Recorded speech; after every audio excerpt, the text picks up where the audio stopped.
Think I Might Love You, Book 1 in the Love Sisters series, written by Christina C. Jones, performed by Madison C. Marie as Jacqueline, Marcel Davenport as Kaden, and full cast including Ebony Flowers, Wesley Siobhan, Adi Franconia, Soraya Banks, Copper, and Harold Surratt. 1.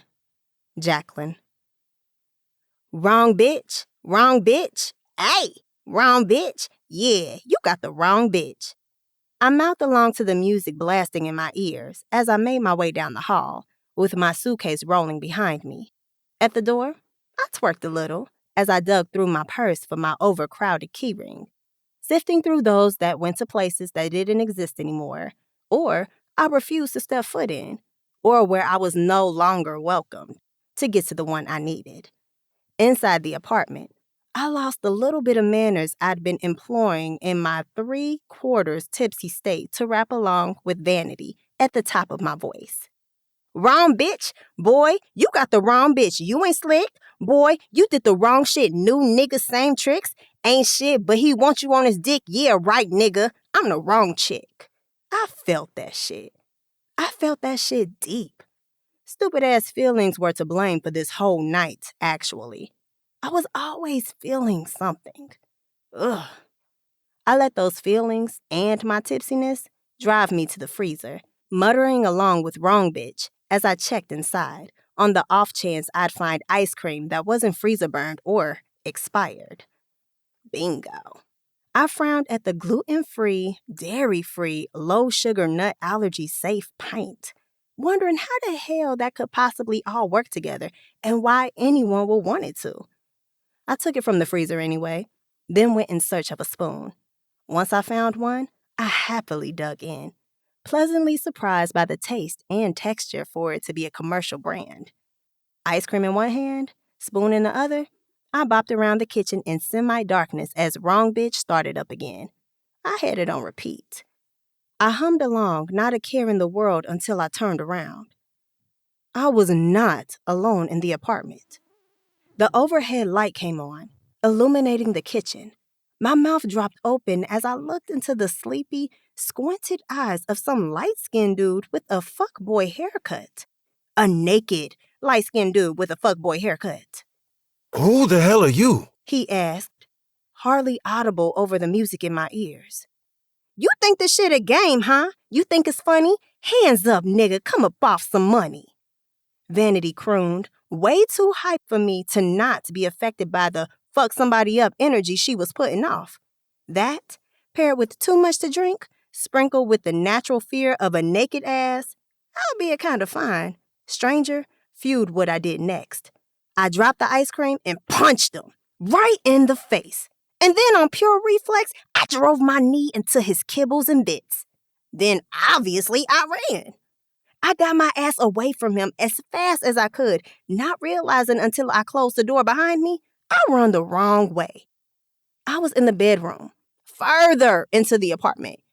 Come on, Jack, I scolded myself out loud. This was definitely the most white girl in the scary movie shit I'd ever done. Hey! I heard naked dude bellow. In a deep enough tenor, it shook me a little. I locked the door, then dragged the nightstand beside the bed in front of it before I moved into the closet to pull my cell phone from the pocket of the jacket I was still wearing. I dialed the 9 and the 1 before I glanced down, noticing something that made me not press the last number. Men's shoes. What the hell were men's shoes doing on the floor of my sister's closet? That question made me clear the number from my phone as my mind raced to fill in the apparent blank of what in the world was going on. I didn't give much time to think about it, though. A sudden pounding on the door made that all but impossible. Wrong bitch! Yeah, you got the wrong bitch! I snatched the earbuds from my ears as Dickie McStranger Balls yelled. Hey, you got about 10 seconds to bring your ass out of there. Yeah, mistakes were made. My fingers moved fast over my screen, dialing Gemma's number as old boy pounded on the door. I paced the tiny space of the closet, silently praying that wherever the hell she was, my sister would answer the phone. Bitch, pick up the phone, I whined, panicking when she hadn't answered after the third ring. Wow, Jacqueline. She grumbled into the phone, sounding half asleep. Why I gotta be a bitch at 6 in the morning? Why is there a stranger in your apartment with his dick out? Rushed from my lips as I stepped out of the closet to look around the room. The bed was a mess of sheets. Gemma's perfumes were gone from their usual place on the dresser, and her costume jewelry rack had been replaced by a whole display of hats. Hats that matched the shoes. What? She asked, losing a little of the sleepiness in her voice. My apartment? Are you talking about Kaden? Who now? My tenant, Jack. I sublet my apartment since I'm never there more than a week. Remember?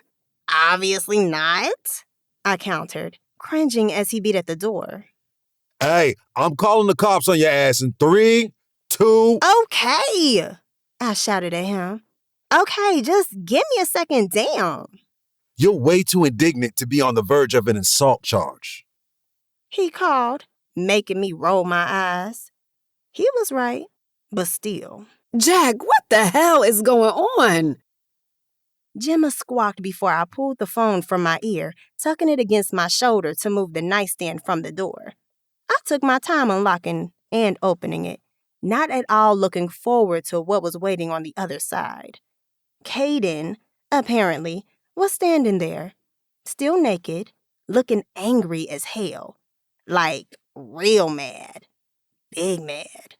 There was already a purple bruise marbling around his eye, ugly and mottled, messing up an otherwise handsome face.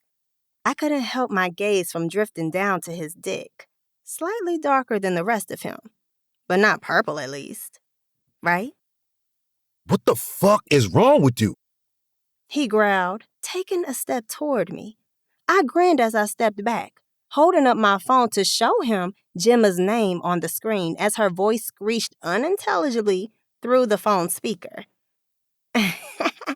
One day, you're gonna laugh at this, I chuckled, nervously. He didn't crack a smile. Not today. No, I shook my head. Nah, not today. Not today at all. We should talk about getting you a discount on next month's rent, huh? We should talk about you getting the hell out of my apartment. He shot back, making me flinch. You ain't gotta use all that bass, though. Why are you tripping like this? If you don't get your ass... He muttered, grabbing me by the arm to pull me out of the room and urged me back toward the kitchen. This is not necessary, I told him as I snatched away, dropping my phone in the process. I bent to pick it up, ending up with another eyeful of dick as I straightened, but quickly looked away. It was a mix-up. His eyes narrowed, making that bruise look even uglier. If I'd punched you, how would you be reacting right now? Ugh. Fine. Point taken. But I'm sorry, okay? Seriously, I'm Gemma's sister and I have a key. I didn't know. Yeah, get your shit and go. He pointed toward the cactus-colored, rolling carry-on parked next to the kitchen counter. When I didn't move, out of sheer stubbornness, he moved to get it for me, prompting me into action before he tossed it out a window or something. It's been very unpleasant to meet you, I grumbled as I grabbed the handle of my bag. And I won't be looking into that rent discount. Look into not letting the door hit you on the way out. How about that? My mouth dropped. Rude? The look he gave me after that was a clear indication he'd reached the end of his inexplicable patience with me. I rushed to the door with him, right on my heels, and once I was on the other side, I turned to say one last thing. I was met with a slammed door in my face. Asshole! I shouted at the closed door. Your mama! He yelled back, making my eyes spring wide. The only thing that kept me from knocking on the door again was the ringing of my cell, which a quick glance told me was Gemma calling back. What? I answered, with unfounded attitude as I scowled at her door one more time before I started down the hall. Girl, simmer. Gemma insisted, still only sounding half awake. What the hell is going on? What the hell was all that commotion? And why is my tenant calling me? "To tattle," I whined, pushing a handful of locks over my shoulder. I may or may not have punched him in the eye. And kneed him in the nuts. Damn, no wonder he was mad. Jack, what the hell? You told me I could use that key whenever I needed to. I didn't think I needed to call you because I knew you weren't there. You're in Liberia or something. Ethiopia. She corrected. And I definitely mentioned renting my place out. Probably to Joya, not to me. Jack. Jim, I shot back, not appreciating her scolding tone. Whatever happened, I didn't know anybody was there, and I needed a place to crash for the night. Ugh. I climbed into the elevator with an awful taste in my mouth from too much to drink and a throbbing head from too much drama. A place to crash? Why? She asked. You have a whole-ass apartment with your boyfriend. A deep sigh left my throat as I closed my eyes, and the elevator started moving. Ex-boyfriend. What? She exclaimed, exactly the reaction I had not been looking forward to. I shrugged. I dumped his ass after he left me for his wife. Excuse me? Nope, you heard right, I assured, squinting against the bright light in the lobby. I thought his ass was traveling for work? Turns out I'm his second family. Gemma sucked her teeth. Jack, stop lying. Hand to God, big sister, I declared, looking up one side of the street, then the other, trying to get my bearings. She knew about me, sorta. Didn't know we were living together until she got his credit card statements or something. Hell, I don't know. She was fine knowing he was fucking someone else, but I guess a full-blown relationship was too much. Her ass called me. Gemma let out a long sigh before she spoke again. I'm sorry that happened to you, boo. I shrugged. Oh well, one fuckboy don't stop this show. I'm gonna see if I can impose on Joya long enough to sleep and get cleaned up. And then go apartment hunting, I guess. I'm sure she won't mind. Jim yawned, and I had to press my lips together to keep from mimicking it. You have a key to her place too, don't you? Yes, but I think I've learned my lesson about not calling first. I'd rather not run into another naked stranger. Wait, naked? Gemma gasped. You didn't say anything about... Ooh, you did. You said his dick was out, didn't you? I did. So... I frowned. So what? So how was it, duh? Long, short, skinny, thick, details, bitch. I was too busy trying not to get murdered to be concerned about his dick. Jack. Okay, so it was a good 6, but it was soft. So we could be dealing with a grower, a passing grade either way, especially when accounted for girth, which appeared to be substantial. Not too much hair, not too little either. Slightly darker than his body, even coloring. Not ashy, no odor. That's important. Gemma chimed. Very, I agreed. Overall, a strong showing at this year's I wasn't even trying to see it, but there it was, Dick Olympics. Gemma broke down laughing, but quickly stopped. Oh, that's him calling me again now. I rolled my eyes. Don't give him a rent discount. Didn't you punch him in the eye and knee his balls? Girl, I love you, but I can't be getting sued fooling with you. He was mean. You assaulted him. Gemma shot back. Dramatic, if you asked me, but I guess she had a point. Fine, I groaned. I'll cover whatever you have to give him. Okay, now tell me something I didn't know. Get off the phone and talk to your tenant. Bye. I hung up the phone and let out a sigh before I immediately moved to dial our middle sister, Joya. I gave her a bare-bones explanation of what I needed, getting approval to spend the night at her place. I blew out a sigh and switched apps to order a ride. I hadn't completed the transaction yet when a police car pulled up to the curb and two officers jumped out. My eyes went wide as they came straight to me, hands on their weapons.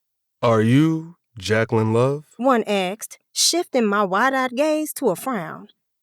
Who's asking? The who hadn't asked smirked. Miss Love, we need you to come with us. We got a report of vandalism, threats of violence, and destruction of property from a Victor Isaacs.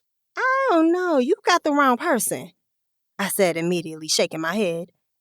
Anyway, how did you find me? According to Mr. Isaacs, you screamed. The officer pulled a tablet from somewhere, holding it up to see the screen. I quote, I'd rather be a hobo bitch than look at your bitch ass face one more minute. You are hiding a child. Fuck you. I'm going to my sister's, but I'll be back for your ass, bitch. My head tipped to the side. Who said that? I said that? Yes, ma'am, you did. He gave us the address. Okay, fine.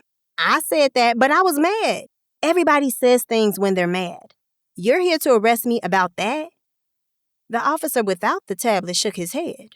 No, ma'am. We're here to arrest you for the brick through the window of his Mercedes, the slashed tires, and the spray paint. Well, that's ridiculous. I didn't. So this isn't you? Earlier tonight?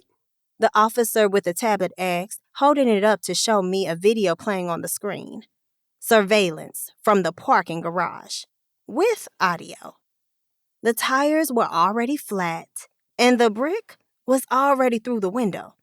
But there I was, lock swinging, rapping "wrong bitch" at the top of my lungs while I spray painted those same words on the hood of Victor's precious black Mercedes. My other hand held a bottle of vodka. I closed my eyes, stashing my cell phone in my pocket before I held my hands up in front of me, hoping at least for a peaceful ride to the station. They got the right bitch today. 2. Jacqueline. 400 hours of community service. 400 hours of community service? That was the price to be paid for my drunken shenanigans with Victor's car. Carrie Underwood and Jasmine Sullivan had me out here bad. While I couldn't say damaging his property had been worth it, I still felt like shit afterward. And now I was paying for it. I definitely found myself grateful for this punishment because it could have been worse. It could have been a lot worse. As harsh as it sounded, 400 hours of community service sounded a hell of a lot better than jail time and certainly worked better for my life. Something I should have considered before my anger and alcohol consumption got the best of me. I was already scarcely holding my shit together. Between being a full-time student and running the Dreamery, the tiny ice cream franchise that paid my bills at only 24 years old, I didn't have time for 400 hours of community service. But I was going to have to find it. It hadn't taken much to find a new place of my own. Blakewood was built specifically around the local university, so there was always space somewhere. According to the history, the school was founded by Blakewood natives looking to escape the big city. Thousands of miles west, they found the perfect space, naming it Blakewood, a portmanteau of the largest investor's name and the city they'd left, but still wanted to honor. Of course, it started small, no accreditation, but 100 years later, Blakewood was a force. It was also home. My new place was small, but it was mine, and I was in no big hurry for a change in status. Not this time. I was tired of trying to get my life together and ready to just do it. No relationship drama distracted me, no man taking up my limited time, just me, focusing on me. The apartment had come furnished, something I'd gladly paid a premium for to avoid the hassle and immediate expense of having to buy everything myself. All I'd had to bring were my personal belongings, plug them into ready-made comfort, which was relieving. I settled onto the couch, laptop in hand, to do a little research. The judge had given me a specific list of places where I could fulfill my service hours, and I was not trying to end up raking leaves at the park or picking up trash off the side of the road. I'd already done both of those. A strange sound outside the window behind me pulled my attention away from the laptop. It had been pouring rain for hours while I did my homework, so I hadn't thought much of anything coming from out there, knowing how storms amplified everything. But now that my attention wasn't quite as focused, I heard it again. A mournful, plaintive whine. The kind that came from a cat. Instantly, my nose wrinkled. There was only room for one pussy around here. I rummaged through the kitchen drawers to find a flashlight, then went back to the window. The building had fire escapes, which gave me protection from the rain as I opened the window and peered out, looking around for what I assumed would be a neighbor's cat, so I could shoo it away. What if it runs through the open window, though? That thought made me narrow my eyes, suspicious of Mystery Cat as the beam of my flashlight landed on fur. It was tucked into a corner nearly out of sight, and I realized my concern was unfounded. That cat wasn't running anywhere, not with that big-ass patch of missing fur and bleeding gash. Damn it, I muttered, pushing out a sigh. I didn't have time for this. Tucking my head back inside the window, I closed and locked it and put the flashlight away. I moved back to the couch where my cell phone was to look up my options for having dinner brought to me so I could eat while I decided which punishment I would endure. Did I have food in my fridge? Yes. Did I want that? No. But what about the cat, Jacqueline? What about it? I was nobody's animal person and hadn't told her ass to climb up to my window. Homegirl had to figure her own shit out. With that said, those sad-ass meows seemed to grow louder and louder and louder. The same weird shit over and over. Girl, will you shut up? I yelled at the window, then turned back to my phone scrolling through my list of options. Mystery Cat did not, in fact, shut up, which prompted me to let out yet another sigh. Fine. Maybe I could give her something to eat at least. She couldn't keep up all that hollering with food in her mouth. Annoyed as hell about it, I trudged to the kitchen, looking through the cabinets until I found a bowl. Opening the fridge, I glanced at the few items I'd grabbed at the grocery store and determined the pre-cooked chicken was the best option for my meager groceries.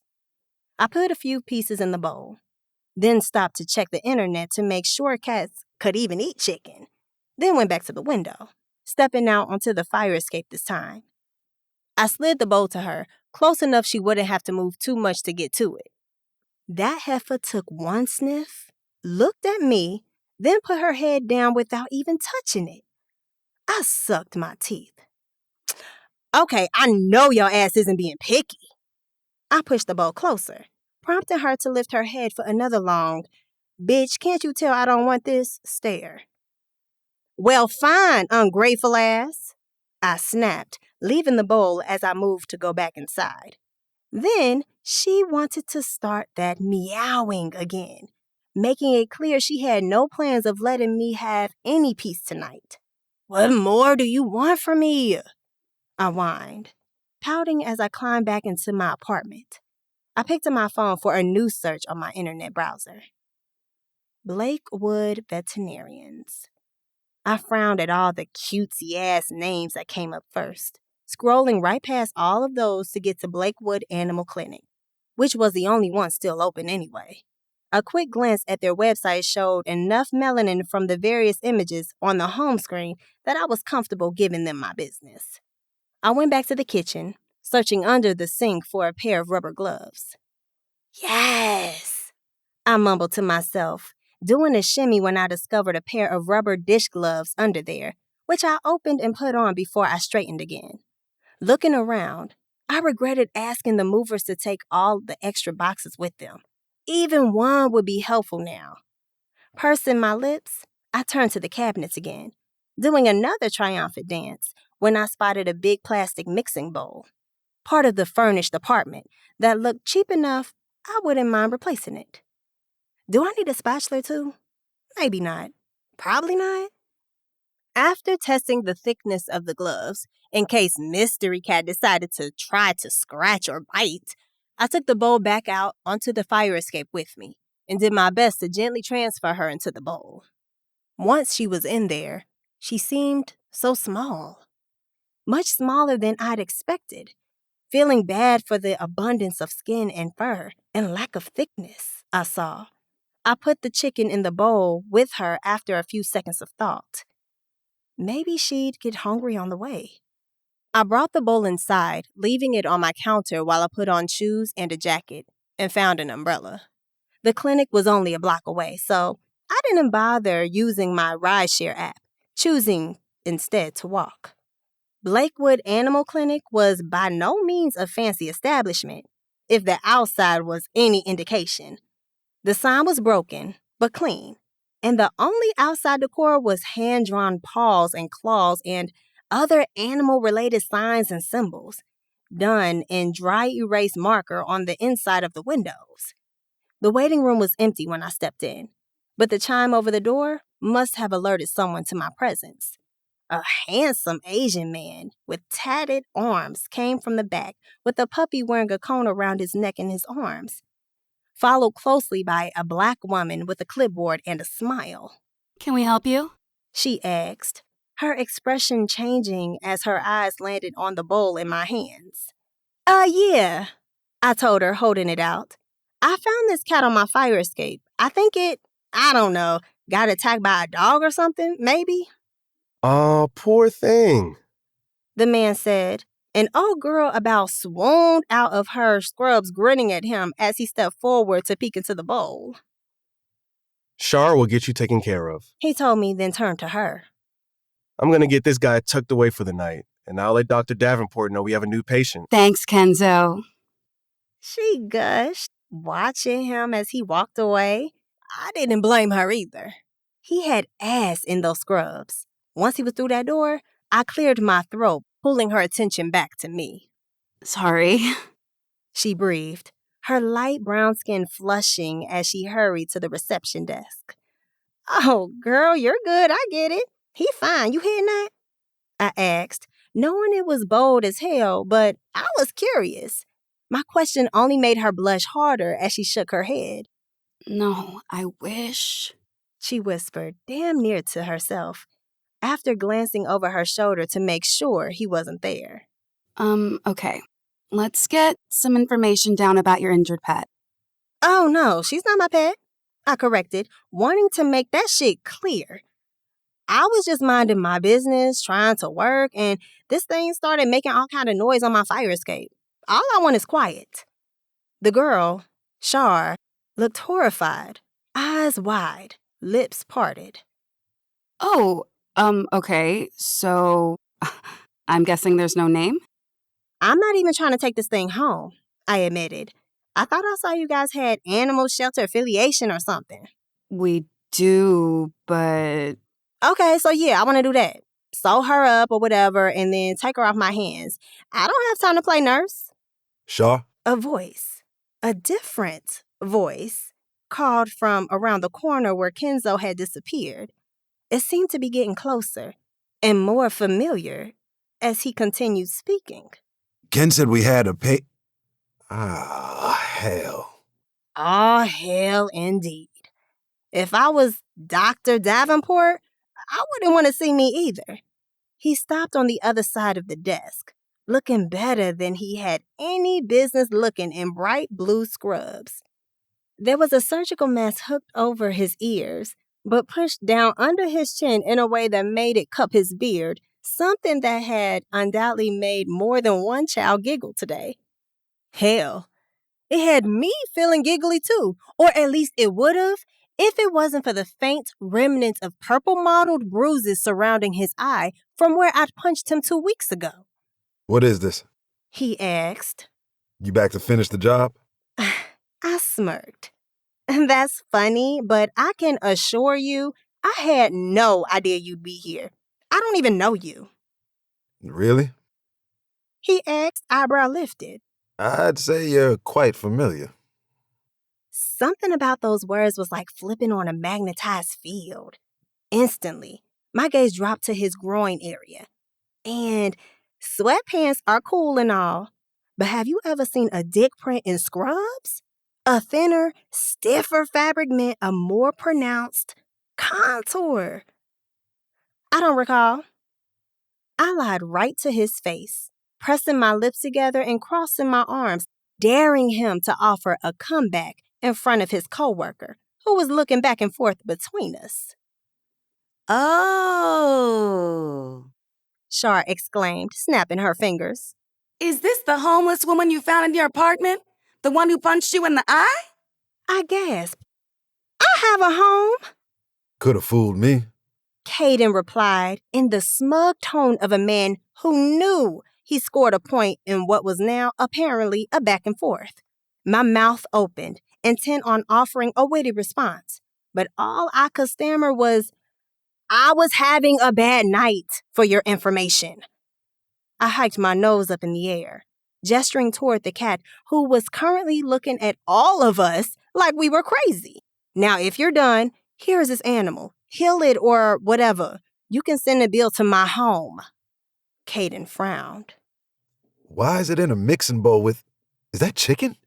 What is wrong with you, woman? I thought she might get hungry. Or you were hungry?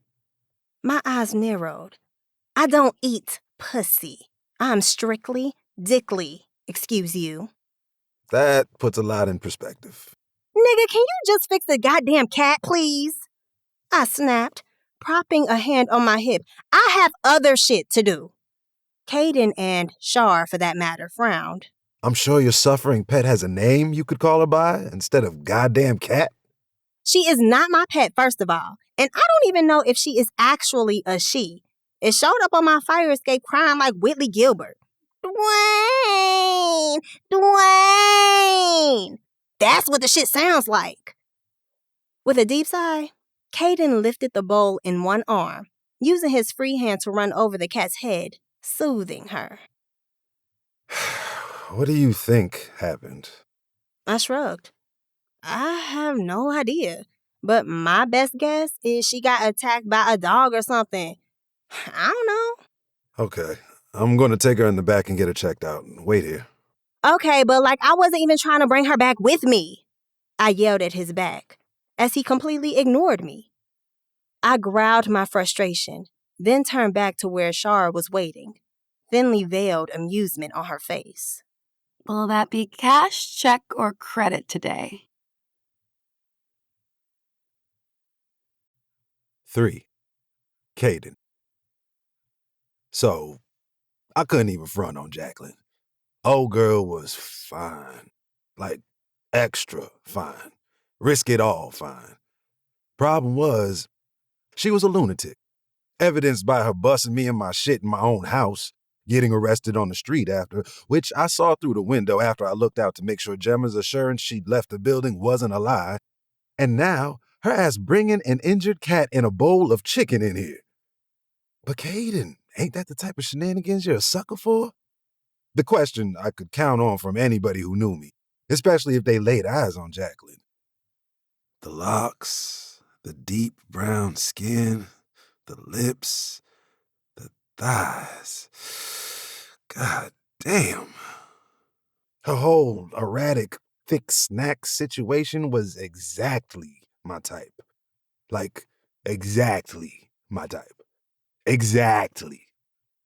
It was also the type I was supposed to be off of, because I was getting too old for that volatile shit. But sure, plenty of people were happy to live with the stress of great sex and high drama well past their early 30s. My father was one, but one of the last things he said to me was, high quality pussy ain't never done nothing to nobody. Look at me. I keep myself a steady supply of women that might stab your ass. Just don't do nothing to get stabbed and don't worry about it. Unpredictable pussy ain't gonna kill you. Don't be scared now. He died of a heart attack 2 days later, at 63. Mid-coitus. So, yeah, was not trying to go out like that. So I sewed up the cat, the injured one that Jack brought in. I agreed with her assessment that the cat, had likely had a bad run-in with a dog. Luckily, it wasn't too serious of an injury. I sedated her, washed the wound, and stitched her closed. then put together the cocktail of painkillers and antibiotics Jacqueline would need to make sure the cat stayed comfortable and uninfected, if she was even still here. I'd caught her comments about not planning to keep the cat, but had ignored them in hopes she'd have a change of heart. She could have not bothered with the cat at all, but the fact she'd taken the time to get it here to the clinic before we closed, I had a feeling we could change her mind.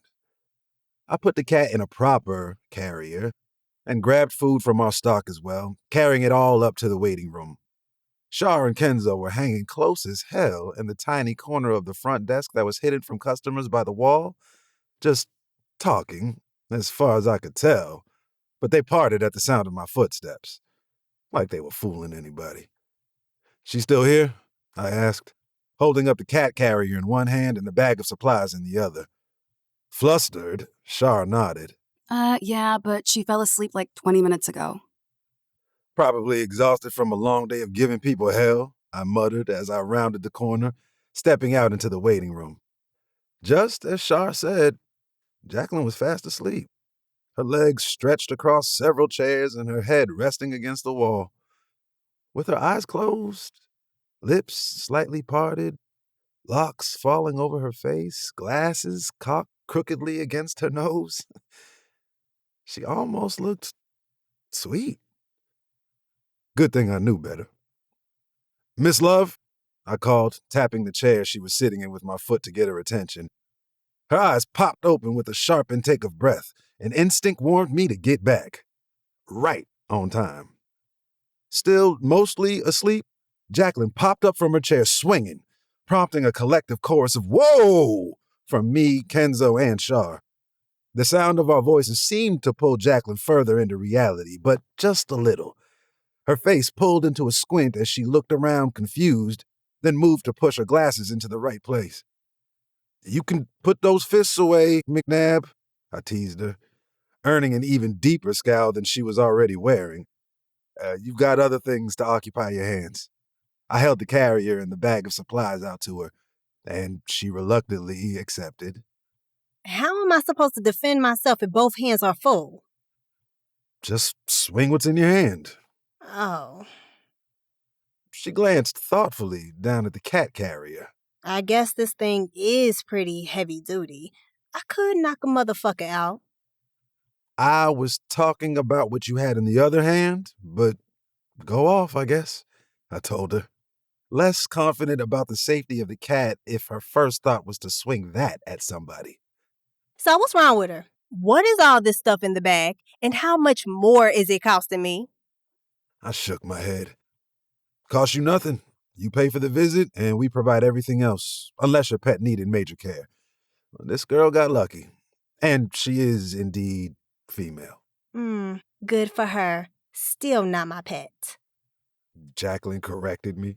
What all am I supposed to be doing for her? "Just give her the meds, don't let her jump around, and don't let her chew at her stitches. I put a collar on her, which should discourage the chewing, but still keep an eye out. And make sure the incision doesn't start looking bad, not leaking, swelling, any of that." When I finished that short spiel, Jacqueline was looking at me with wide eyes, trying to absorb everything I'd said. But then she shook her head. Listen, I run a business, and I'm trying to finish a degree, and I have a new responsibility that popped up that's going to require even more of me. I don't have time to take care of this cat. I shrugged. "Everybody's busy, Jacqueline. I promise you, it sounds like more than it is. It'll only take a few minutes out of your day." Minutes I don't have. She muttered under her breath, rolling her eyes before she brought her attention back to my face. Fine. I'll give it a shot because I feel bad for Miss Thing. But do not be surprised if I come back in a few days to drop this carrier at the desk and walk right on out of here. "I think you and your new pet are going to get along fine, Miss Love," I encouraged. "I even stuck a litter box and stuff in that bag for you to put you on a path to success." She narrowed her eyes. I want you to know I recognize a setup when I see it. I want to remind you, I know where you live. "Ain't no setup, woman," I shot back, alarmed. "I'm trying to help you." If you were trying to help me, I wouldn't be taking this cat home, bruh. She pushed out a sigh. We done here. "We are." Good. With that, She turned and walked out the clinic door, leaving me quite confident if one of her hands had been free, I would have gotten flipped off. Shar and Kenzo had been hiding out once Jacqueline woke up swinging, but now they both stepped into the waiting room to join me. I like her. Shar hummed, turning to grin at me and Kenzo. You? I asked, surprised. Sweet, pleasant Shar like her? Crossing her arms, she nodded. Yep, because I'm over 30 and tired of my go-to adjectives being sweet and pleasant, like I'm a cupcake. But you are like a cupcake. Kenzo told her, words that inexplicably made her blush, considering she just presented the same descriptor as a negative. Everybody likes cupcakes. Those words took her smile down a few notches. Not everybody. She countered, a sudden hint of sadness coloring her tone. Anyway, I'm going to head out. It's been a long day. I cringed. Yeah, sorry about that, Shar. I tried to tell the city we need more help here. Kenzo chuckled, clapping me on the shoulder. They exhausted the budget bringing you in, man. Can't afford more help unless they change the payment structure, and you know that's not happening. Definitely wasn't happening. You were a necessary addition, though.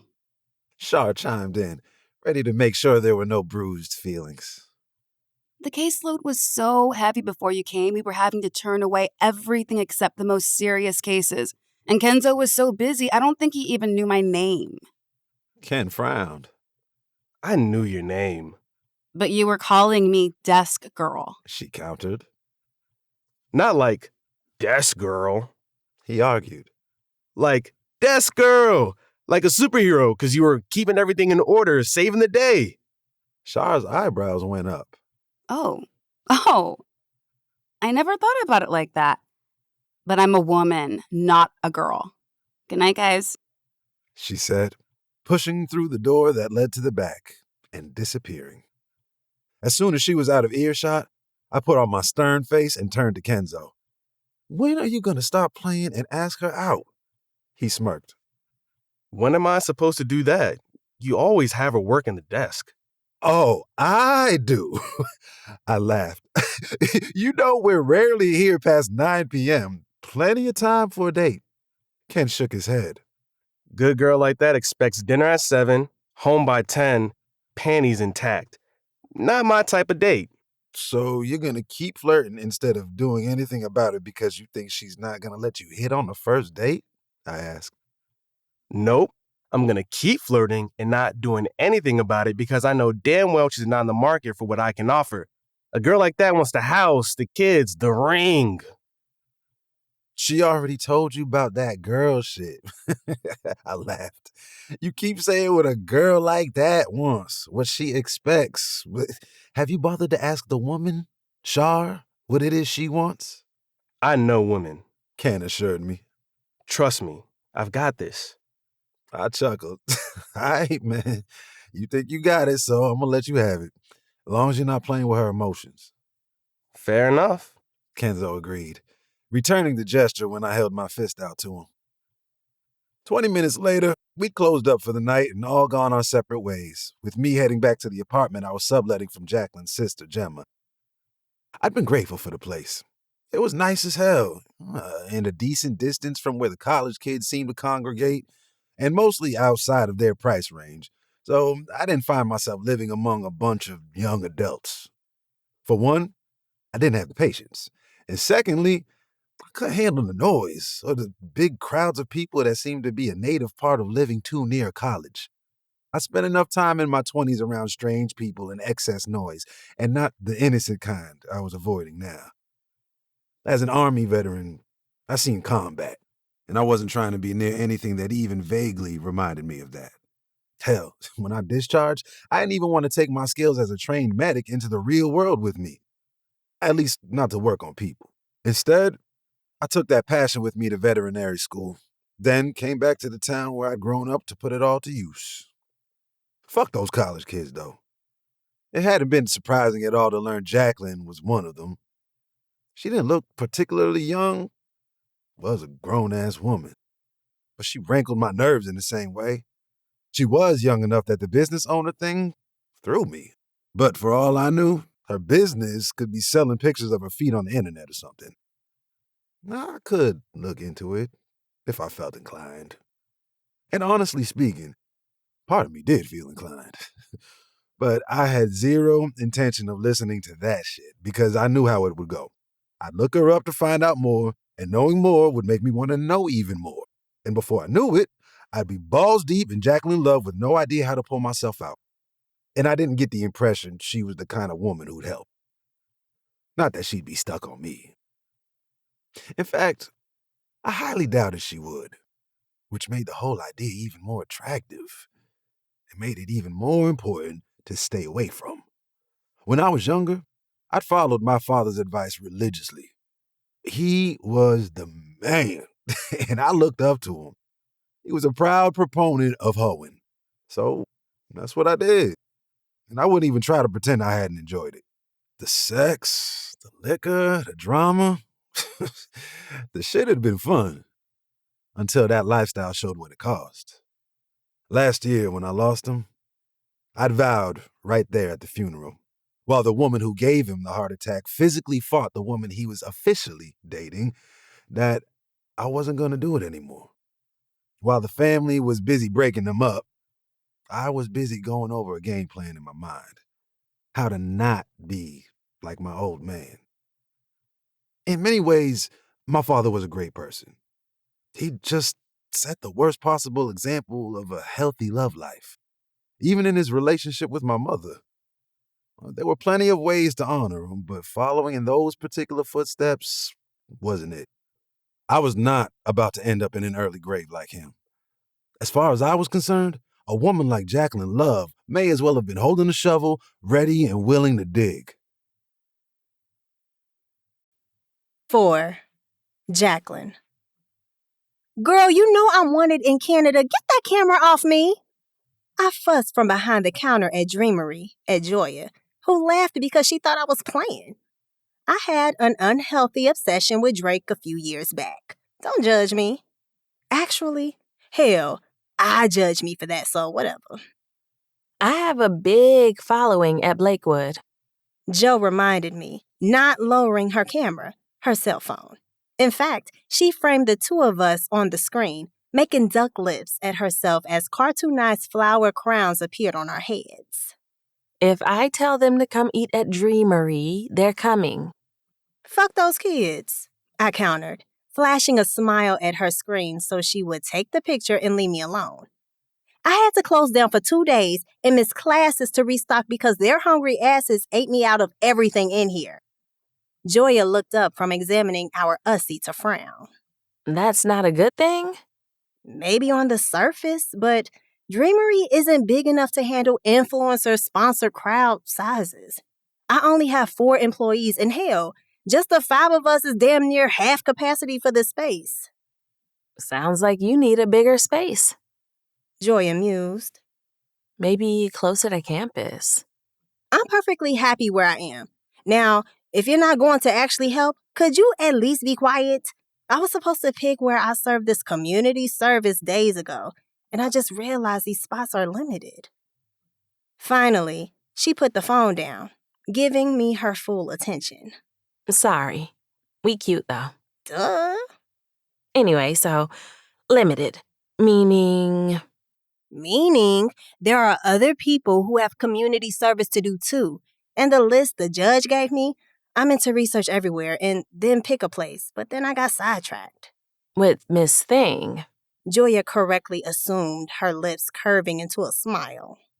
I still cannot believe your ass is a cat lady now. I raised a finger. You mean 4 now. She can kick it with me until she's healed or whatever, but then she gotta go. Jack, you bought that cat a bougie-ass collar with her name embroidered on the bow. I shrugged. And? Can I help another bitch feel good about herself after she been through something traumatic? I'm not about to deal with you, Jack. She laughed. You know that cat ain't going nowhere. What I know is your ass keeps distracting me, I countered. I'm out of time to research, so I've been calling each one as I have time, and their volunteer positions are filled. Joya's eyebrow went up. Volunteer? Girl, your ass is a criminal. A criminal mastermind, ho. Get it right. I laughed. Although this was not my finest work. Understatement. How are you dealing anyway? Joe asked. Like, I know you're the baby thug of the family and all, but seriously, this has to be rough. You were already crazy busy, and now an ugly breakup, getting arrested, community service. How are you not curled up in a ball somewhere right now? I blew out a sigh and shook my head. I don't have time to break down as much as I might want to. This is my last semester of school, and if I mess it up, that's time and money down the drain. So I'm stuffing all that emotional shit in a teensy tiny box to be packed away and opened later at some undisclosed time. Or never. Never works. That sounds super healthy. Joya drawled, twisting her lips at me. You need to talk to somebody. You can't neglect your mental health. I scoffed. I'm not. I read a whole article about it. An article that said pets were great for mental health. So you admit the cat is your pet now. Don't put words in my mouth, I told her. And stop distracting me. I can't find my list and I need to do this. It's under your laptop. I frowned. What? The paper you're looking for. Joya explained. You can't see it from where you are, but it's right there under your laptop. That's why you can't find it. I dropped my gaze to where my laptop was open on the counter in front of me and used one hand to lift it up. Sure enough, the list I needed was underneath. I held it up, and Joya reached over the counter to take it from me. I knew you said you had community service, but 400 hours of it? Harsh. Nah, I shook my head.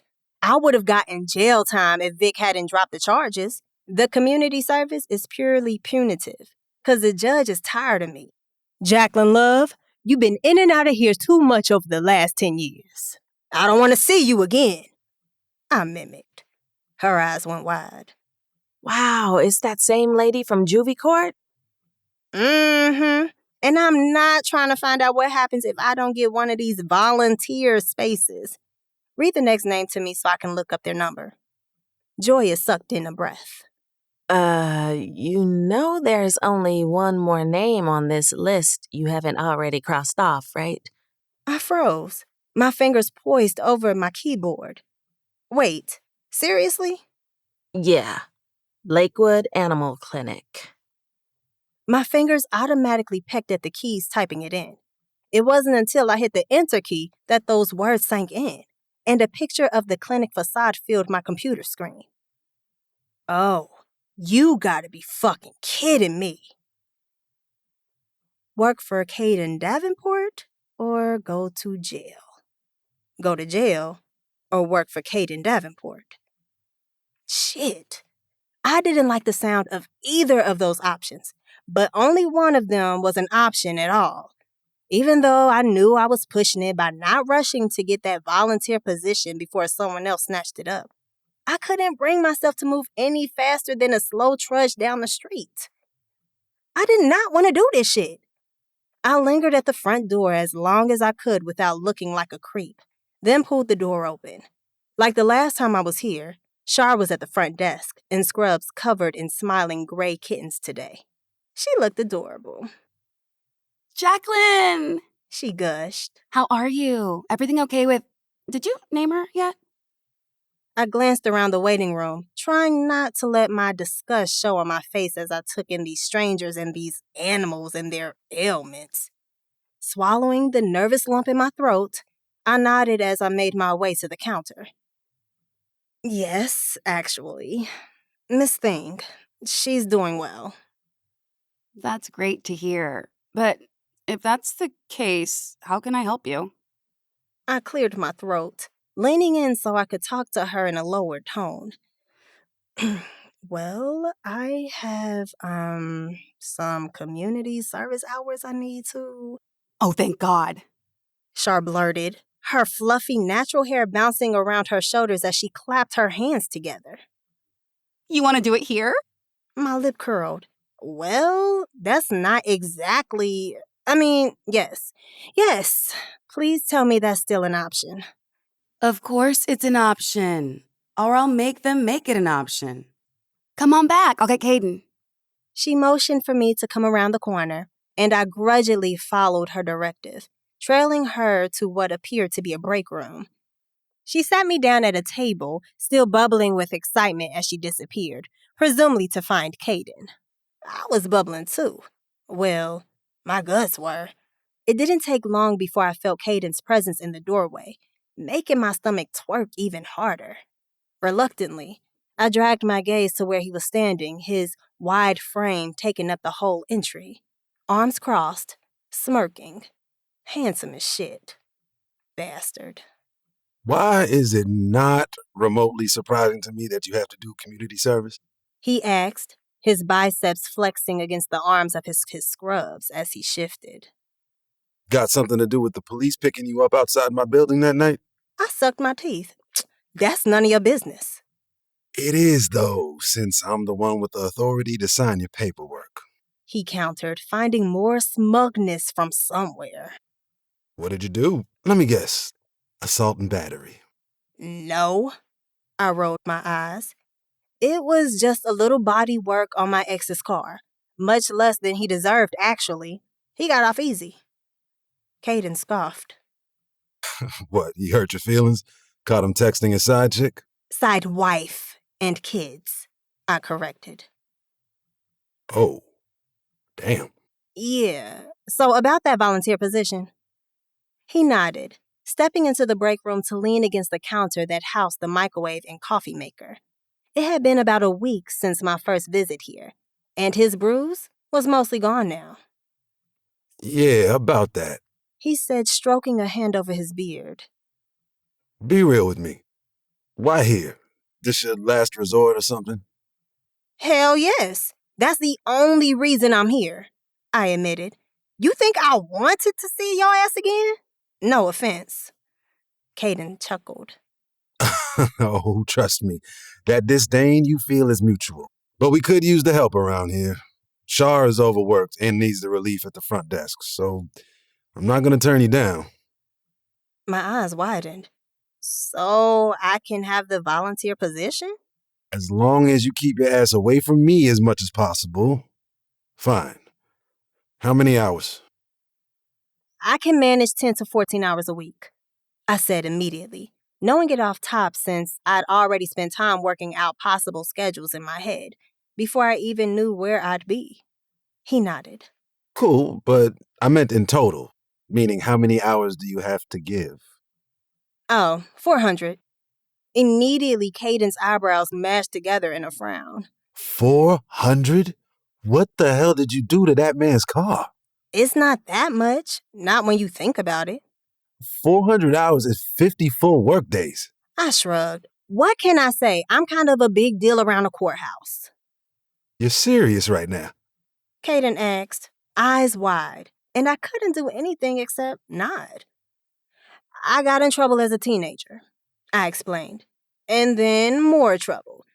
And then a little more. And a few more times. But I've put all that behind me. And I'm an upstanding citizen now. He let out this laugh that was somewhere between a scoff and a snort. Oh, yeah.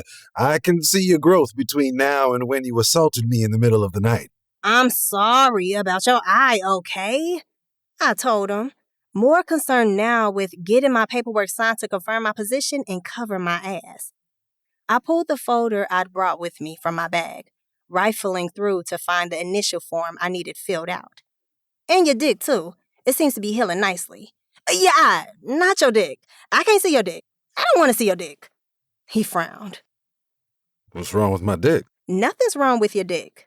It's a nice dick, I said, still searching for the form. A blue ribbon dick, if you will.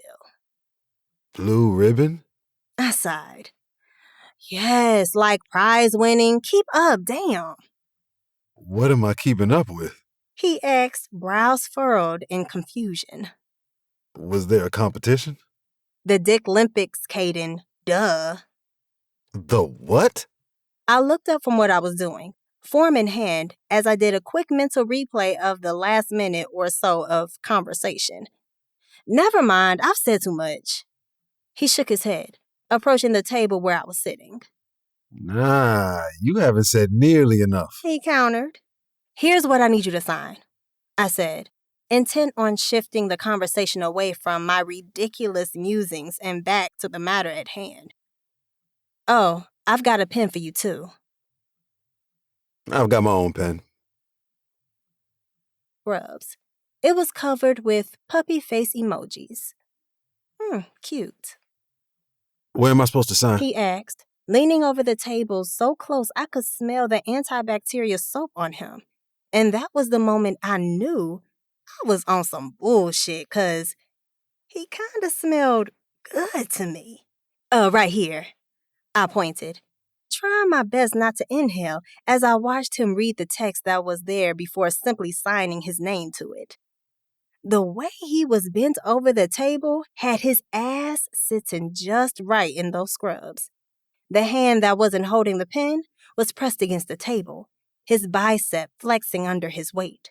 I didn't look away as his head turned in my direction, that vaguely present bruise around his eye giving him a little ruggedness as he looked at me, running his tongue over perfect lips before he smirked. In different circumstances, I'd give him all the pussy. Like, all of it. So much pussy. I guess I don't have to ask about a background check, huh? I already know your ass is a criminal. He laughed, reminding me of what the circumstances were. You just like to tear shit up, right? Not steal. You're not gonna be swiping credit cards, are you? Ha ha, I said dryly, as I took the signed form from his hands. I stood as I returned it to the folder, and he straightened up. I'm not a scammer. Tell me anything, Miss Love. I huffed. It's the truth. I don't steal. Good. Buy scrubs to wear while you're at the front desk before you come back. Report to Shar, and she'll show you the ropes. Kaden told me, then turned to walk off.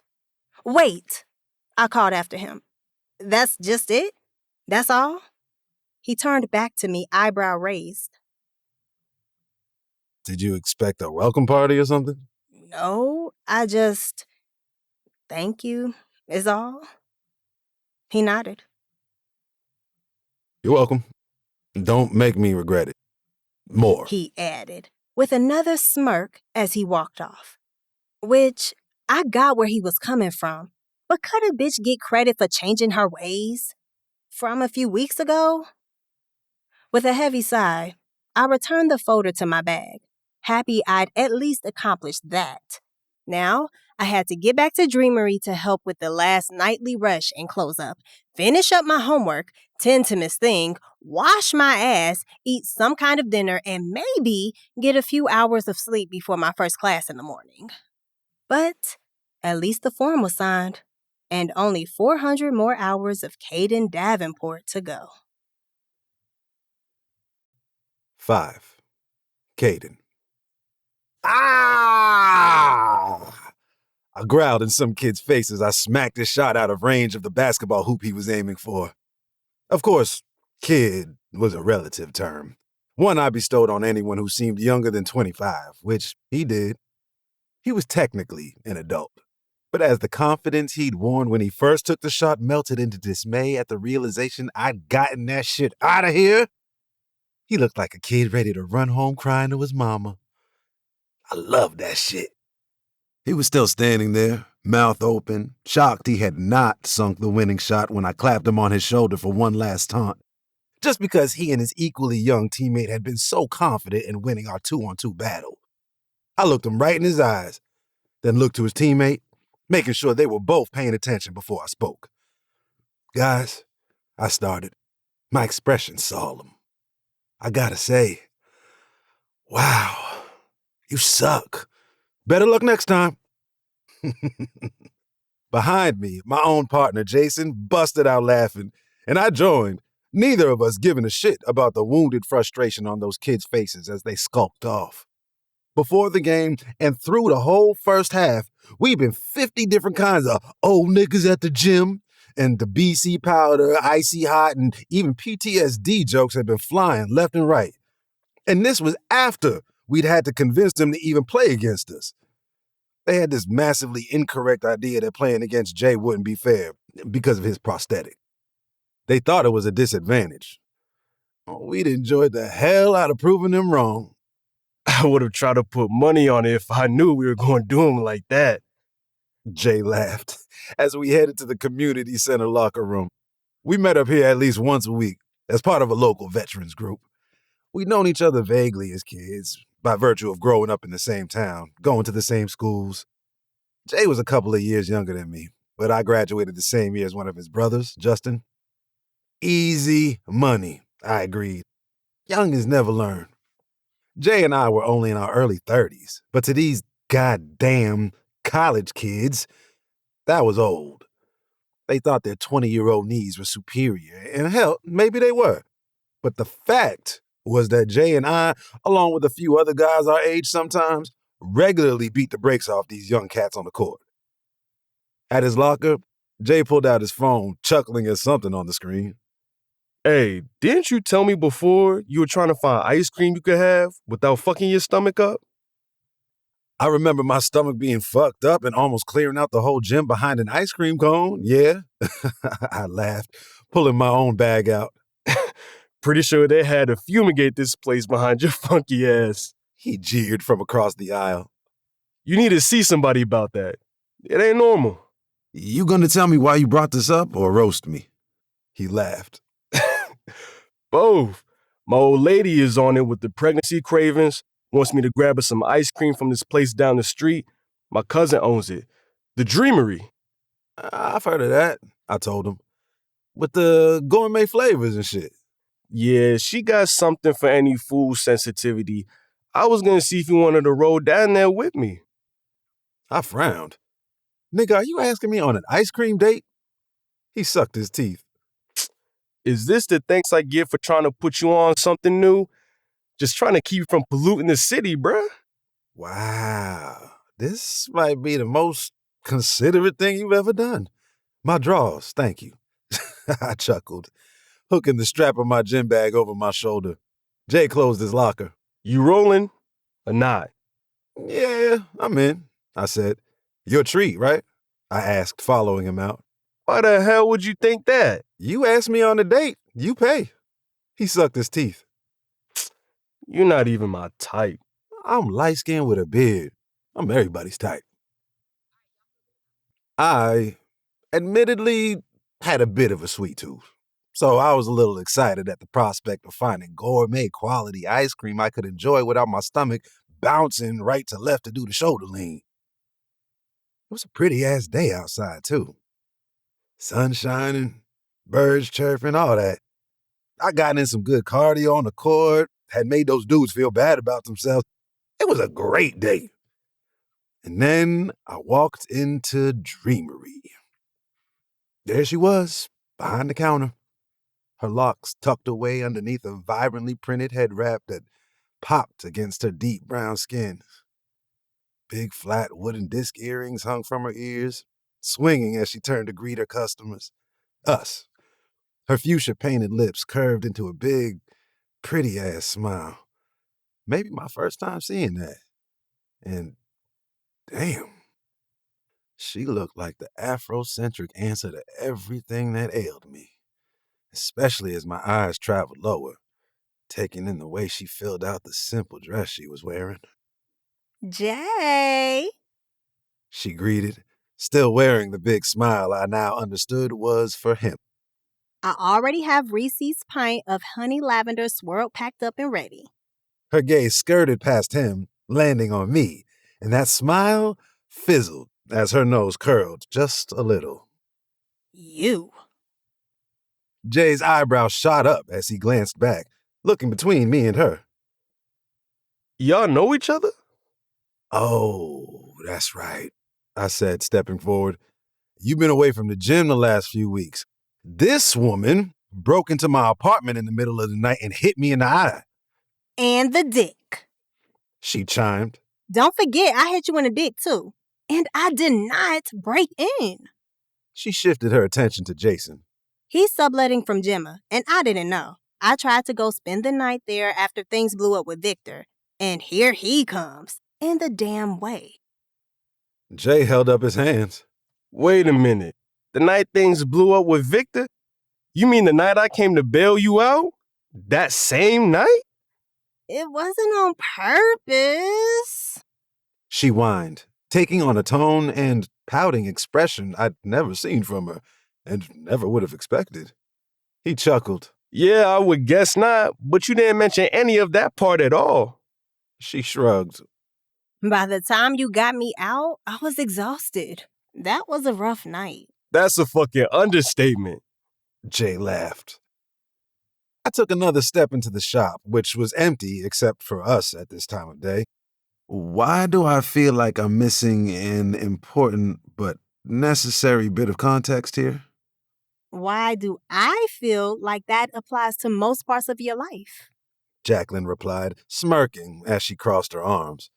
I shook my head. Yo, you got a lot of animosity to be the one that gave me a black eye because of your own mistake. You told people I was homeless, accused me of trying to eat a live animal, and called me a criminal.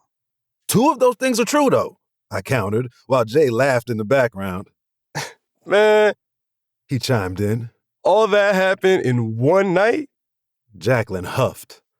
No, over like the last few weeks. I found an injured cat on my fire escape, took it to the closest animal clinic, and there his ass was again.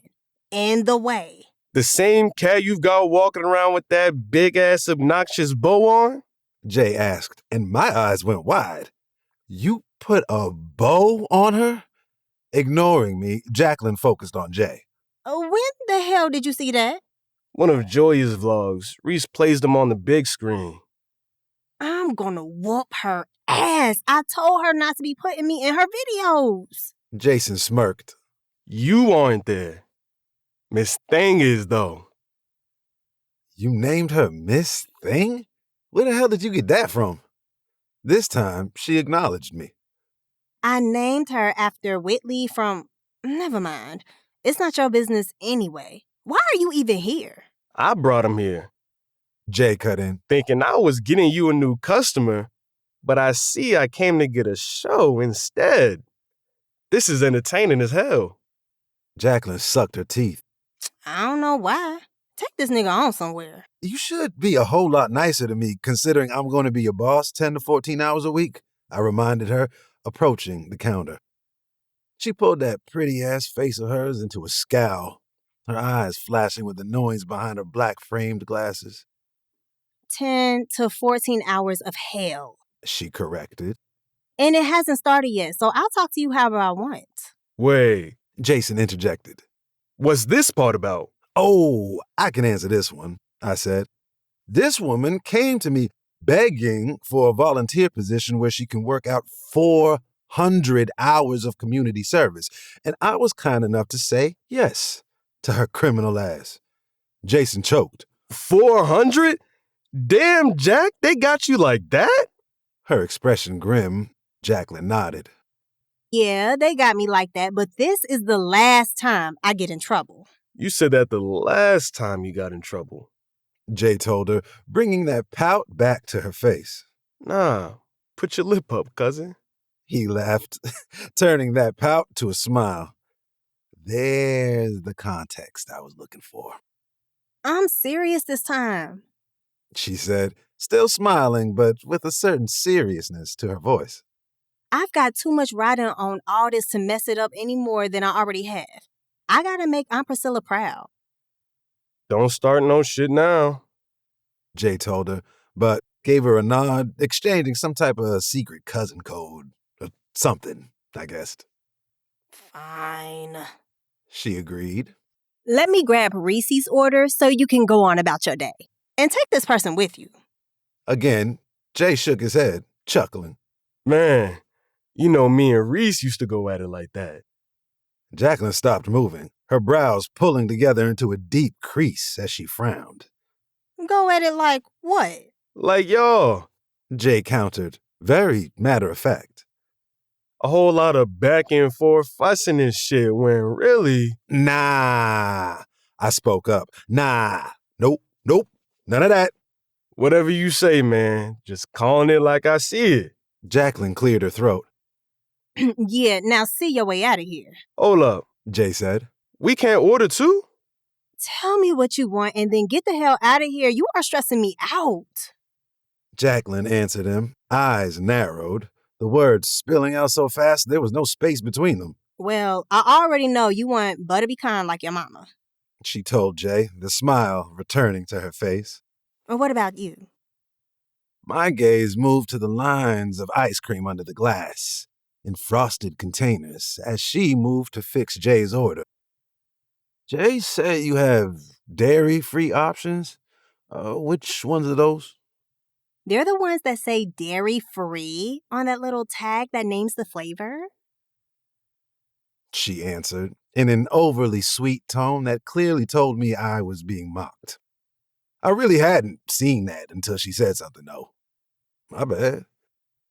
Okay, I'll do the pistachio vanilla crunch in the dairy-free option. The full milk option? She asked, smirking as she handed Jay his ice cream, then picked up another cup to start mine. Add whipped cream on top? Very funny, I said, as she lowered a fresh scoop towards the appropriate canister. Actually, hold on. Do I want the salted caramel instead, or the apple pie? Her eyebrows went up. I don't know. Do you? Yeah, do the salted caramel. Wait, nah. Yeah, the salted caramel. Actually, You've got like 2 seconds before I'll do the pistachio. Yeah, definitely the pistachio. She fixed her gaze on me. You sure? Yes. She hesitated for a moment, then went ahead and scooped, fixing my order before I could change my mind again and handing it to me. What I owe you, cousin? Jay asked, and Jacqueline flashed him another smile. After you got me out of the pokey at 4 a.m? Please. I can't take your money, Jay. He raised an eyebrow. All right now, I don't turn down free shit. Our parents raised us better than to do that. Jacqueline laughed, picking up the pint of ice cream for Reese to hand to Jay. Tell my Reese I'm coming to see her this weekend. Will do. Jay nodded, turning to leave with me right behind him. Excuse me? Jacqueline's voice rang out, stopping us in our tracks to turn back in her direction. I said I couldn't take his money. I ain't said nothing about yours. Jason burst into a cackle as he headed out the door and on about his day, leaving me to deal with his evil-ass cousin. She was utterly pleased with herself as she rang me up, and I happily paid because I knew something she didn't. Today was the day for the weekly deep cleaning of the cages at the clinic. Somebody was going to have to get down and scrub all kinds of bodily fluids and hair from the floors, and we had a brand new volunteer starting in just a few hours. This was going to be great. Jacqueline handed me my receipt with a flourish, and in return, I gave her a big smile. Miss Love, I'll see you later this evening. Something wasn't right. So not right, I couldn't even properly enjoy the vengeance aspect of making Jacqueline clean those cages, though her gagging and complaining were vaguely satisfying from what I could hear. When my stomach wasn't crumping, it only seemed to get worse and worse as I worked through the day's patients, struggling to keep my composure. I was busy trying to remember if I'd accidentally asked for cheese or something on my sandwich at lunch, when something else occurred to me. The ice cream shop. Oh, she's for real petty, I muttered to myself, holding my stomach as it complained yet again about what I now suspected was an abundance of unauthorized dairy consumption. Well, there wasn't shit to suspect. These bubbling guts were familiar as hell. And there was no doubt in my mind she'd done that shit on purpose. This was too far. You don't get a nigga back like that. Once the last patient had left for the day, I went up to the front desk, catching Jacqueline there alone. Shar had been excited about how easily Jacqueline picked up the front desk procedures, probably because she was a business owner herself. and had been glad for the chance to leave earlier than usual, knowing Jacqueline had the basics under control. I was glad too. I didn't need any collateral damage from what was about to happen. "You ain't right, you know that?" I asked, crossing my arms as I posted up in the entryway that led to the desk. Jacqueline looked up from what she was doing to narrow her eyes at me. What are you talking about? "I feel like you know." I feel like this is a stupid conversation. I'm about to go home after I finish the paperwork for the new dog that came in today, but I need you to sign off on my hours before you forget. I smiled. "Oh, so you have a few more minutes to be here at the desk then, huh?" Her eyebrow lifted. Yeah? Perfect. Still smiling, I turned right there in the door and farted. Long and hard and loud, letting out all the gas I'd been struggling to hold for the last hour while my stomach danced the Macarena. Oh my God! Jacqueline shrieked, rolling backward as far as she could in the office chair. What the fuck, Kaden? I shrugged, wrinkling my nose. If I have to suffer, so do you. You're the one that did this shit to me. Damn, that's bad, too. Across the small space, Jacqueline gagged, pulling her shirt up over her nose. What the hell do you mean I did this to you? She asked, her voice muffled by the fabric covering her mouth. Don't try to play dumb. Oh, here we go again. I grunted, letting loose when the urge hit me again. I cannot! Jacqueline shrieked, standing up to pace around as she coughed. Move, let me out of here. Oh, we ain't going nowhere, sweetheart. This is what happens when a customer asks you for dairy-free, but you let Petty win. Damn. Here comes another one. You might want to take cover. You think I did this? She asked, between dry heaves, as she leaned over the desk into the waiting area, trying to gasp for fresh air. Why would I? The same reason your ass has done anything, I countered. And I know. I should sue your ass for poisoning me. Okay, hold up. She urged, holding up her hands as I farted, yet again. Oh my God, that sounded so wet. Oh. I frowned a little. Yeah, I got a little concerned at the end of that one. But it does me so much good to know you're smelling this too. I would not have given you the wrong ice cream on purpose.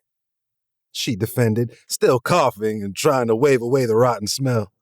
If anything, your indecisive ass confused me. Oh, so it's my fault, I asked. All right.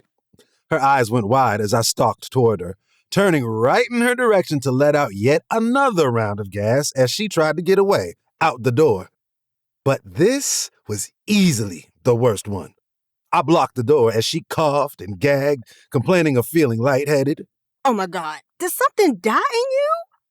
She whined, collapsing into her seat when I wouldn't let her out the door. Yeah, joy, because you tricked me. I did not trick you. So you say. Because that's what happened. She insisted, coughing again as she slumped in the chair, defeated. Mission accomplished. She flinched as I approached the desk, but I moved past her, grabbing a pen to sign my initials on the schedule she needed for her community service. It was great working with you today, Miss Love, I told her, words she met with rolled eyes. Flip the lock on your way out.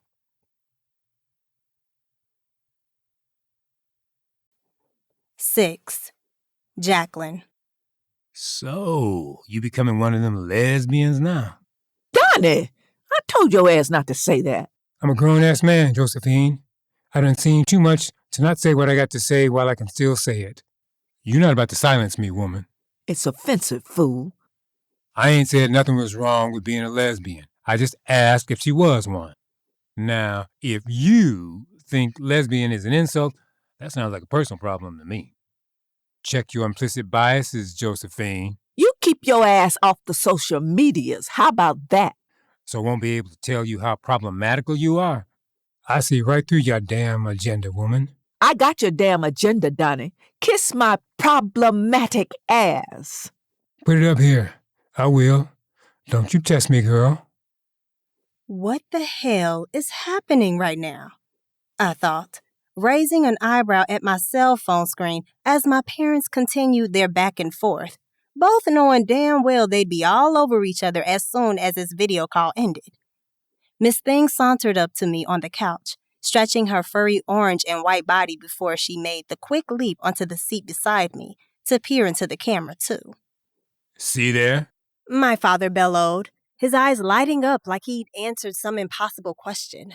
She got the cat all on the furniture. Tell me the truth, Jack. You let the cat kiss you in the mouth?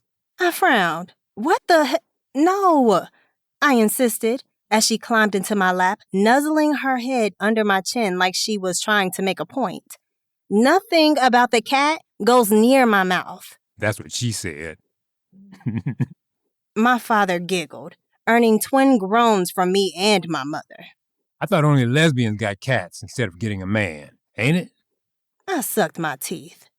Daddy, you gonna act like you don't know how the last man I had turned out? You didn't pick right. Wow, that's the version of this we're going with. Is it a lie, Jacqueline? He asked, eyes glittering with victory. I'm not the one who moved in with a man with a wife and kids and dog and mortgage. So you've got to help me out here. Do I have it wrong? I didn't know about any of that. My mother peered into the camera, brows drawn together in confusion. Do you think that's a good defense? 'Cause it makes you sound Dumb, dum, dum, dum. My father filled in for her, cracking up at his own joke. Well, this has been a wonderful use of my time.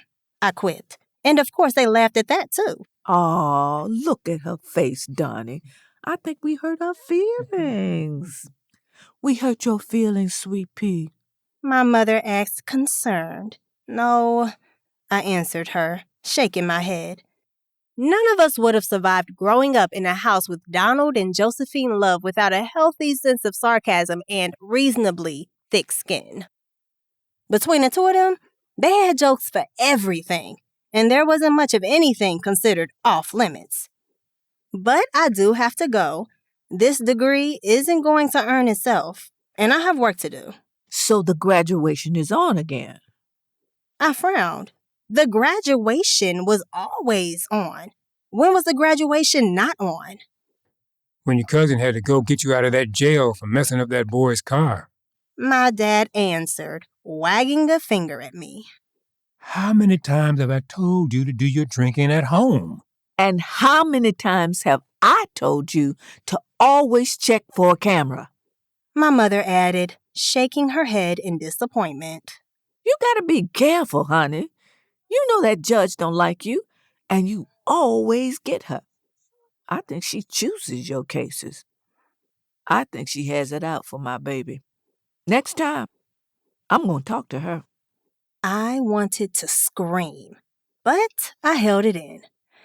There won't be a next time, Mama, I assured myself.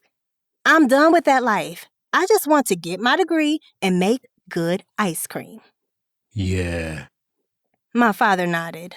That judge is one fine piece of woman. Don't you worry about it, Josephine. I'll have a word with her. So you weren't listening to me at all, huh? Cool, I said, at the same time my mother threatened to go upside his head. 10 minutes later, I'd managed to get them off the phone, but my focus was shot. I leaned back into my couch cushions, only intending to rest my tired eyes for a few moments. That few moments flew by, though, and the next thing I knew, it was dark in the apartment when I opened my eyes. Shit. I scrambled for my cell phone, trying to see the time. I had too much on my plate to waste hours sleeping during the day, but luckily nothing at Dreamery seemed to have burned down, and I hadn't had any time scheduled at the clinic today. The only thing I'd lost was valuable schoolwork hours. I pulled myself up from the couch to get some lights on. Late or not, the work still had to be done if I wanted to have my name called with the other non-traditional students at the graduation service. I refilled my tumbler of water at the fridge, then headed back to my computer. That was when I saw Miss Thing in a heap on the floor. While she was prone to curl up and take a nap anywhere she felt like, I instantly knew something more was wrong. Her eyes were half closed, her leg in a weird position, and I don't know how, but I just felt it. She couldn't move. No, Miss Thing, I whispered, running a hand over her head. You're not about to do this to me, honey. When I touched her, she lifted her head a little in response, letting out the weakest meow I'd ever heard. It made my stomach twist inside out. I grabbed my phone to call the clinic, groaning when I realized it was already past closing. Miss Thing let out another of those pitiful sounds, making it supremely easy for me to decide my next step. I texted Kaden. After a few seconds of thought, I decided on, "Hey, nigga." It didn't take long at all for him to text back. The fuck you want? Dicky McStranger balls. I rolled my eyes, glancing at Miss Thing before I typed out a reply. Something is wrong with Miss Thing. She's not really moving, but she looks like she's in pain or something. What happened? Dicky McStranger balls. She was like this when I woke up, so I don't know. Of course you don't. Dicky McStranger balls. Kill the shade and just tell me what to do. Don't you care about animals? I do care about animals, which is why I'm not telling you a thing. I know how you roll. What's your address? Dicky McStranger balls. Instead of giving in to asking him what the hell kind of rolling he thought I did, I texted him the address, letting my concern for the cat overrule my attitude. He texted that he was on his way a few moments later, and that was the first time I felt like I could breathe since I saw her on the floor. Bitch, you are turning into a cat lady. Wow. I sat there with Miss Thing until Kaden's knock sounded at the door. I wanted to take my time and make him wait, but the cat looked so pitiful I put the petty aside to let him in. I really wasn't expecting him to look so good. I'd seen Kaden naked. I'd seen him dressed for work. I'd seen him after the gym. What I hadn't seen was this. Netflix and chill Kaden, in a black tee and gray sweats and a hat pulled low over his eyes. Dick appointment Kaden. At least that's what it would have seemed like if it weren't for the medical bag in his hand. Where's my patient? He asked, an additional reminder of why he was actually there that spurred me to step aside so he could come through the door. She's over on the floor in front of the couch, I told him, closing and locking the door as he headed in that direction. I followed but hung back, trying to give him room to do what he needed to do. But he looked up at me like I was crazy as he knelt on the floor. You gonna just stand there and watch or help me? My eyes went wide. Help, I guess, but I have no idea what I'm supposed to do. Just hold her. He said. And keep her calm. I lowered myself to the floor and gently pulled Miss Thing into my lap. I watched, awed as Kaden carefully examined her while speaking soft, comforting words. It was sweet the way he handled her, patiently, even when she tried to nip and scratch at him when he made it to her right hind paw. What the hell are you feeding her? He asked, sitting back when he was done. Not that stuff you gave me. I feed her Arcana, I told him, proud of myself for having researched and found the best food. He raised an eyebrow at me as he ran a soothing hand over Miss Thing's head. I should have been clearer. How much are you feeding her is the better question. She's gained a lot of weight since I saw her last month. Happy weight, I defended, pulling her close to my chest. Of course she gained weight. She's getting steady meals now. Kaden shook his head. Too many meals. She's got a sprain, Jacqueline.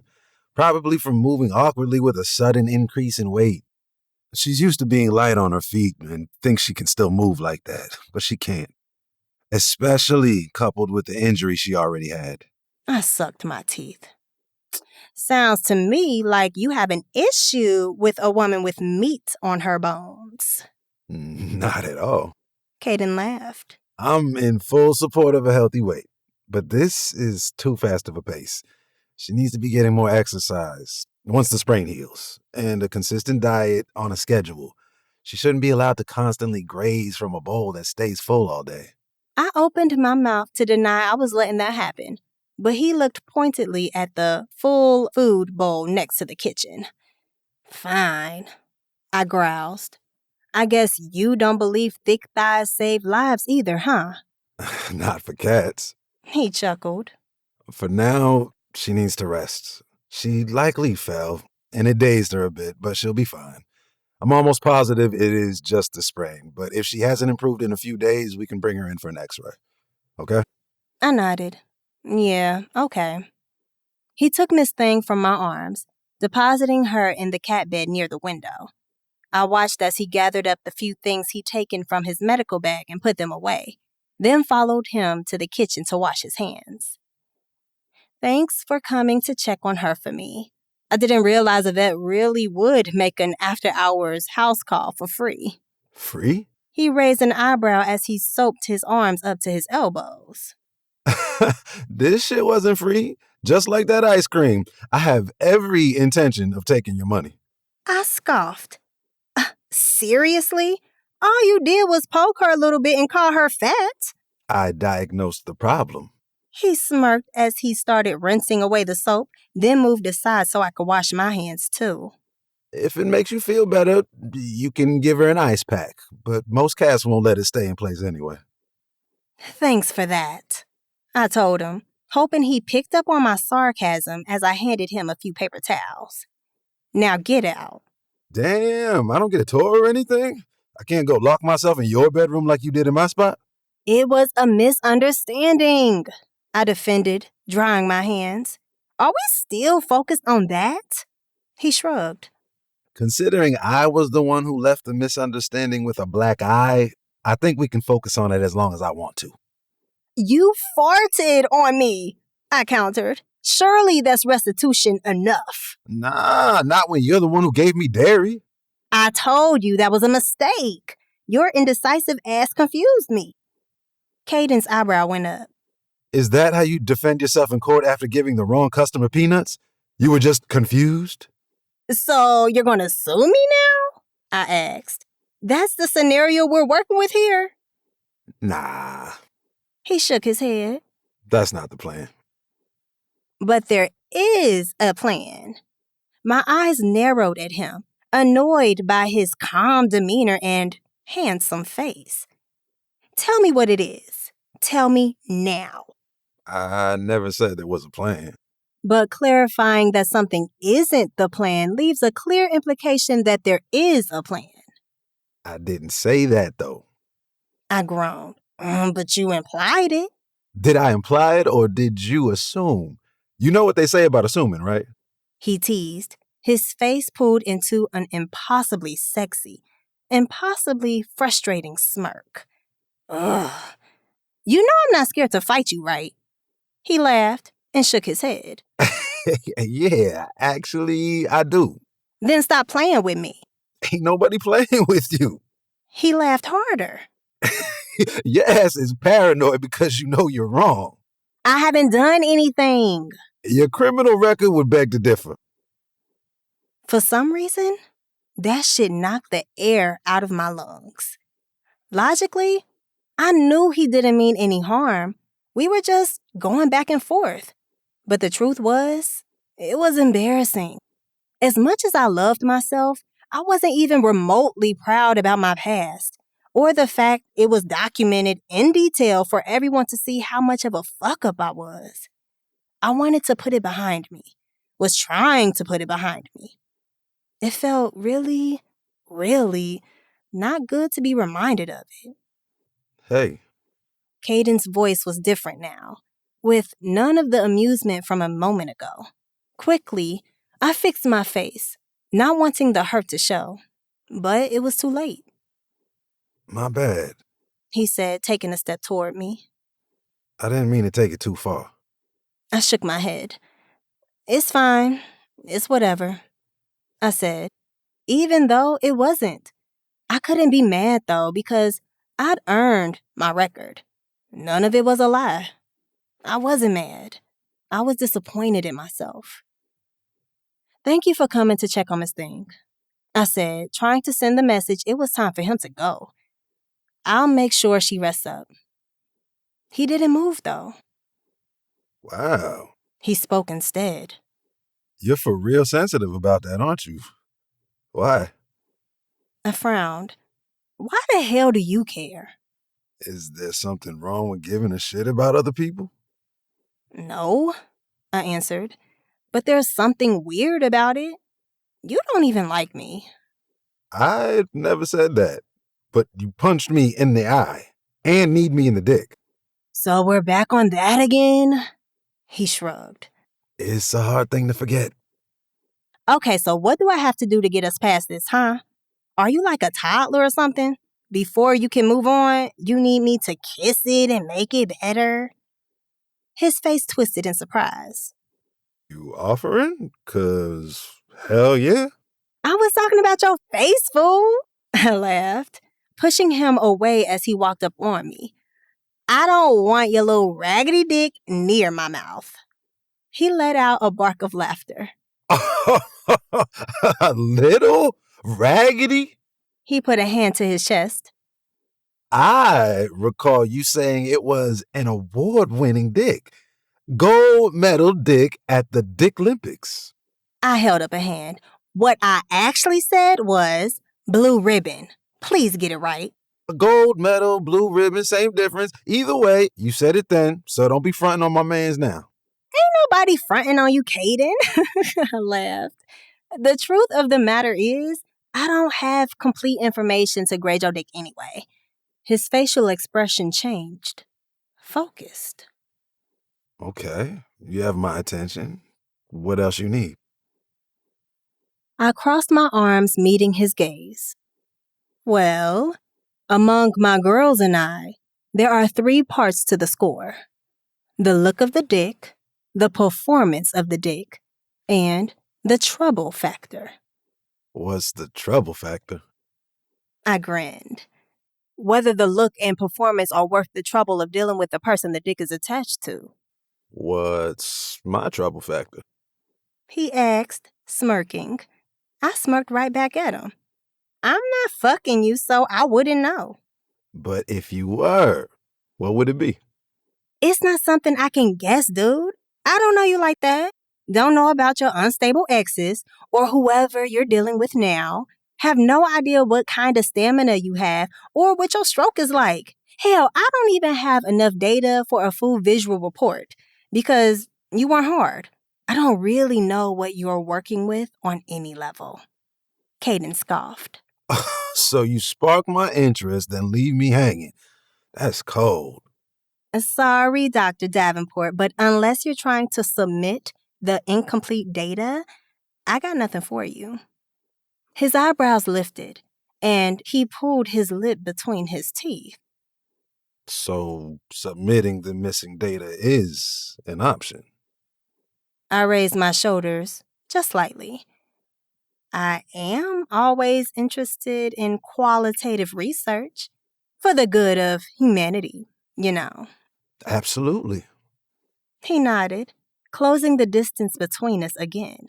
He put his hands on the counter on either side of me, boxing me in. Who am I to get in the way of your pursuit of the greater good? I grinned as I tipped my head back, looking into his face. His eyes were shadowed with lust, enough to make my thighs clench. Are we doing this?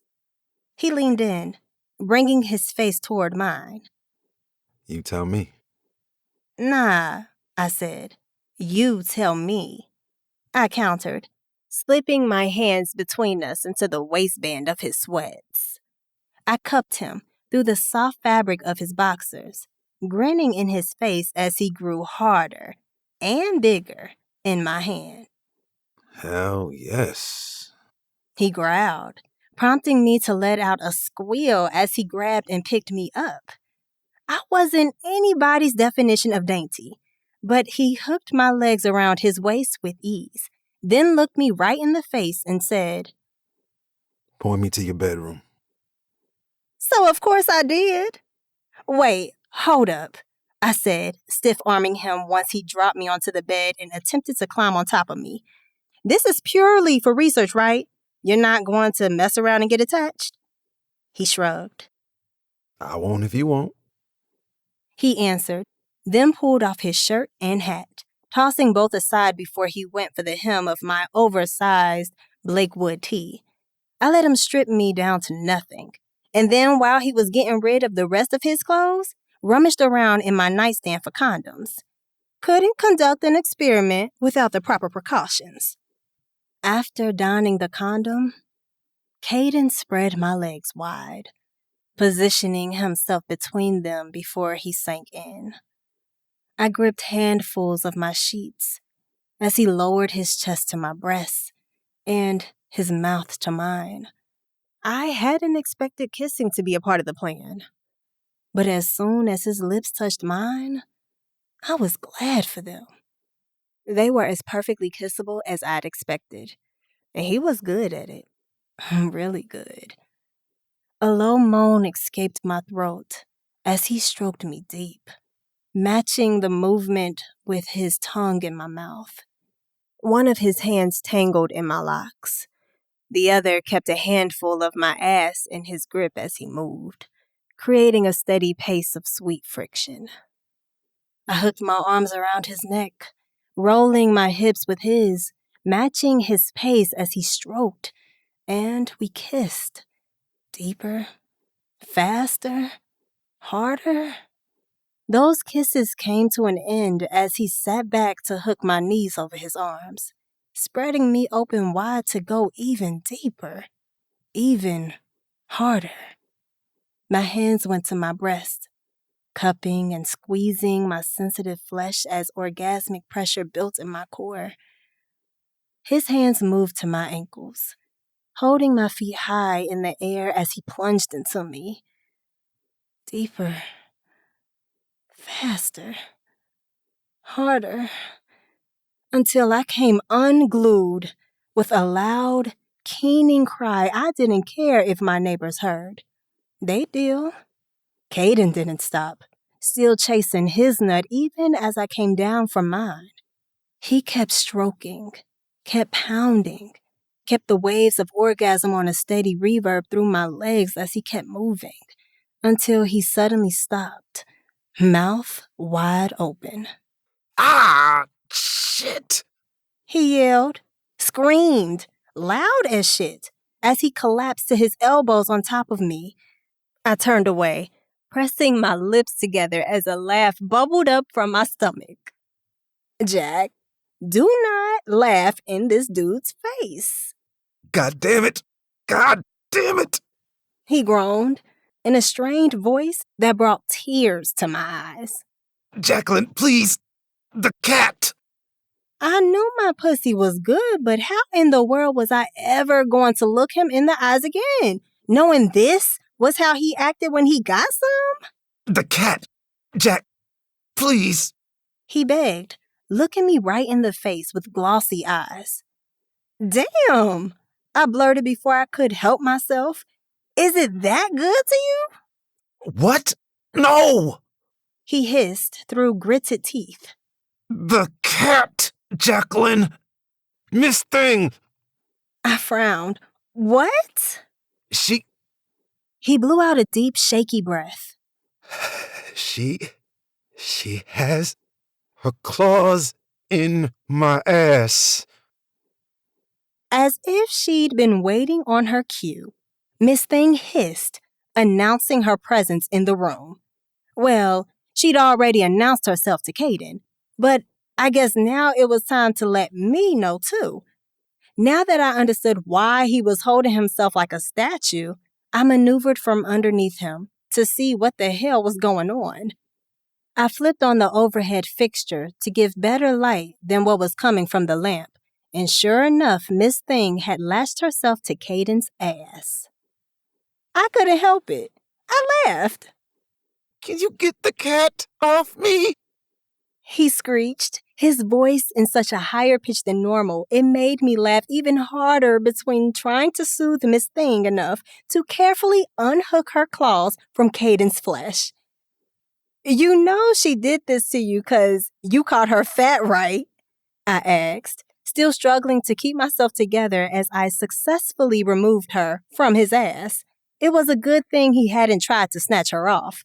He only had the holes from where she pushed her claws in now, but any sudden attempt to remove her would have made it much, much worse. She did this because you were moaning and hollering like I was killing you.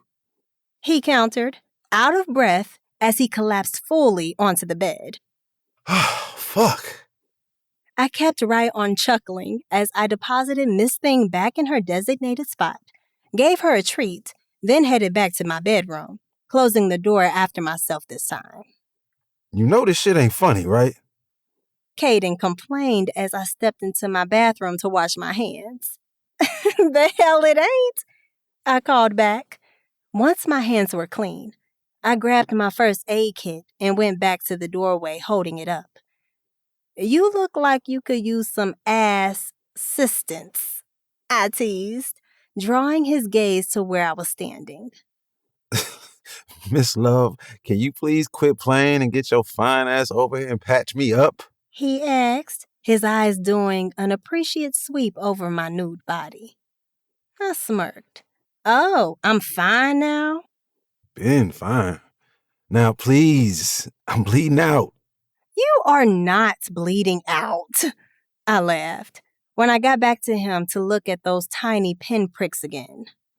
Okay, they were a little bigger than pinpricks, but still.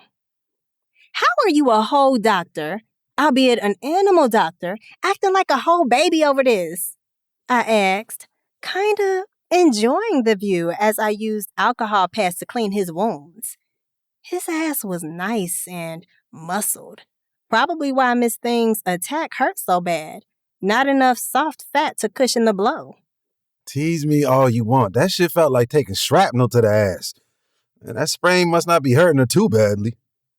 I laughed. You want to tell me how you know what shrapnel feels like? 'Cause I felt shrapnel. He quipped back. You see the tattoos, right? I had, but hadn't really looked at them. Now I did, noting here and there that the ink mimicked some I'd seen on Jay, who was also a veteran. Oh. Wow. I mused, tracing one on his back I recognized as a medical symbol. That's where you got involved in medicine, I guess. Yep. Worked my way up to medic, then got the hell out of there because I was tired of seeing people die. Well, not that seeing animals die is a piece of cake, but... It's different. Yeah, I would imagine so. I finished bandaging both his ass cheeks, then patted him to signal that I was done. He grinned at me as he turned over. Yeah, that's one way to put it. For a moment, we were both quiet, taking in and admiring the other person's nudity. He was still wearing that condom, empty, since we'd gotten interrupted, and rock hard, sticking straight up. I hope you're not in too much pain, I told him. I'm sorry Miss Thing got protective. He chuckled, tucking his hands behind his head, getting comfy as hell in my bed. No, you're not. Your ass was laughing. I'm sorry. I thought that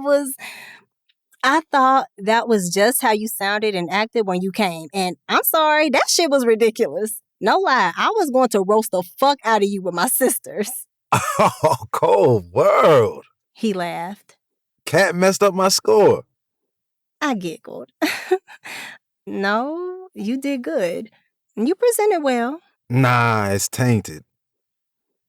My gaze shifted from his teasing eyes to his hard dick, practically begging for my attention.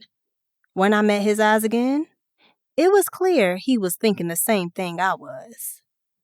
We could always run the experiment again, I suggested, disposing of the packaging I'd used, then utilizing a fresh wipe for my hands. in the interest of fairness, you know? His eyebrows went up. Well, I'm at a disadvantage now with the injury, unless you'd be willing to provide some sort of accommodation. He asked as I climbed over him. Once I'd gotten myself perfectly in line, I looked at him with a smile. Oh, don't you worry about that. I've got a long list of alternative research methods we can work through. I sank onto him, pulling a groan from both our lips. Let's get started.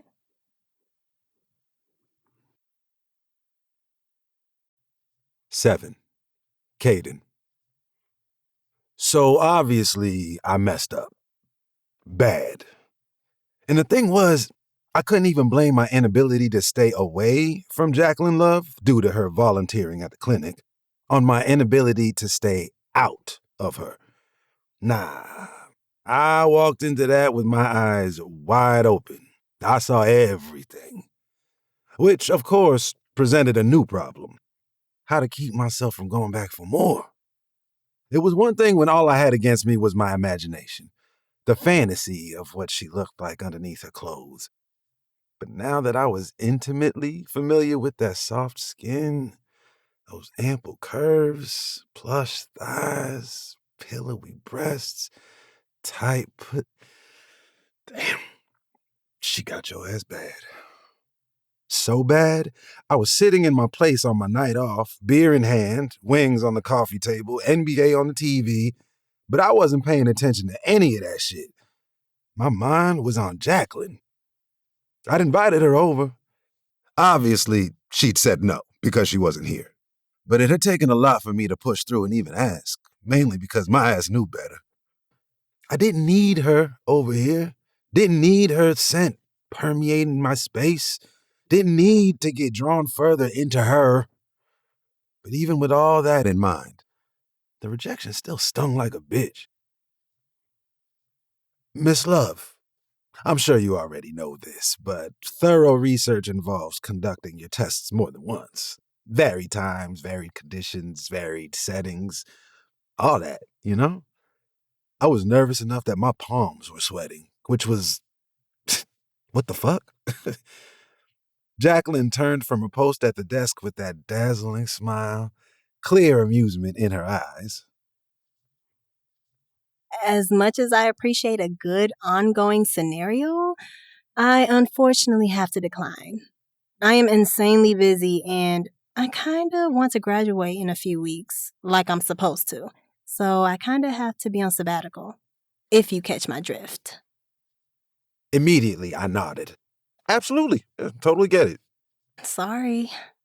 she said, like she meant it. You're a gold medalist, though.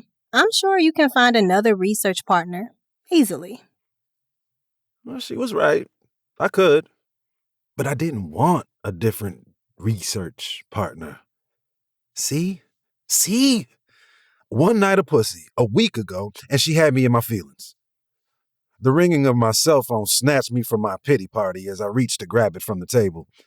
The name on the screen brought an instant smile to my face. Aunt Callie, I greeted, picking up the remote to crank the volume on the TV down. What can I do for my favorite auntie today? On the other end of the line, she snickered.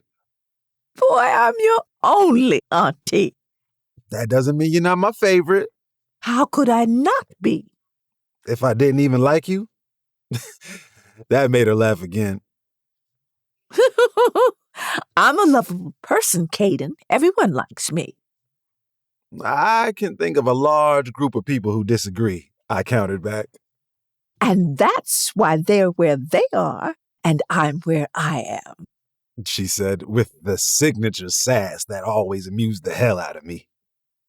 Now stop getting me riled up so I can tell you this. Tell me what? Guess who I ran into a few minutes ago? She asked, sounding damn near giddy. That meant it was one of my old teachers, an old classmate, or one of my old girlfriends that she managed to like. Mr. Jenkins? I said, pulling a name out of my ass because there were too many possibilities for me to actually guess. No! Deirdre Daniels. Oh. Oh. No. Oh, is that right? I asked, trying my best not to give even the tiniest inflection to suggest that was news I wanted to hear. Deidre Daniels didn't fall into any of the categories I'd mentioned before. She occupied the most exclusive group of all. Women my Aunt Callista wanted me to make her pseudo-daughter-in-law. Yes. Aunt Callie gushed. And she was looking gorgeous as always. I know you remember her, don't you? Yes. Yes. Of course I remember Dee Dee with the double D's. Dee Dee was fine as hell. She was also exactly like my aunt, which was fine for my aunt. The fancy parties and proper etiquette and high society black shit, that was all well and good, if that was what you were into. Deidre and Aunt Callie were very into it. I was not. Aunt Callie thought I'd never given Deidre a fair chance, but that wasn't it. Deidre and I had gotten down a bit as teenagers before I went off to the service, and I even took a second dip when I came back. For a whole entire week, I subjected myself to her constant critique of everything from my haircut, to my tats, to my posture, to my language, to my choices at dinner, to the clinic I wanted to work at. Everything was shocking or disgusting or improper or ghetto, by which her ass meant too black. I chose the most shocking, disgusting, improper, ghetto words I could string together to break that shit off. I didn't need that energy. And the thing was, I was sure she felt the same about me. But she idolized Aunt Callie, who saw none of those supposed flaws Deidre spent her time picking apart. Surely she saw them in others. But I was her only nephew, the treasured son of her troubled baby sister who was God knows where. Between the two of them, Deidre and Aunt Callista, I was sure they thought I could be molded into their narrow definition of black excellence, with a little refinement to my demeanor and appearance and job. But I was good. I was already excellent as fuck, if you ask me. But somehow no one ever did. Damn shame. We should all get together for dinner soon. Aunt Callie suggested, bringing my attention away from my own musings and back to the phone. Do some reconnecting. Here we go. I don't get along with Deidre like that, so I can't imagine it would be a good time for anybody involved, I said, trying to put at least a little sugar on the fact that I couldn't stand Deidre. Aunt Callie sighed. You were practically still children the last time you even spoke. Surely you get along now as adults. I've interacted with her as an adult. It wasn't fun. I'll pass. But you should go, Auntie. Have a good time. And don't tell me anything about it. Kaden, She scolded with a huff. I think you should reconsider. Deirdre is a lovely young woman who I'm sure would make a lovely life partner. For another nigga, sure. Language? Fuck, why did I answer this phone? Kaden Davenport. I am getting older.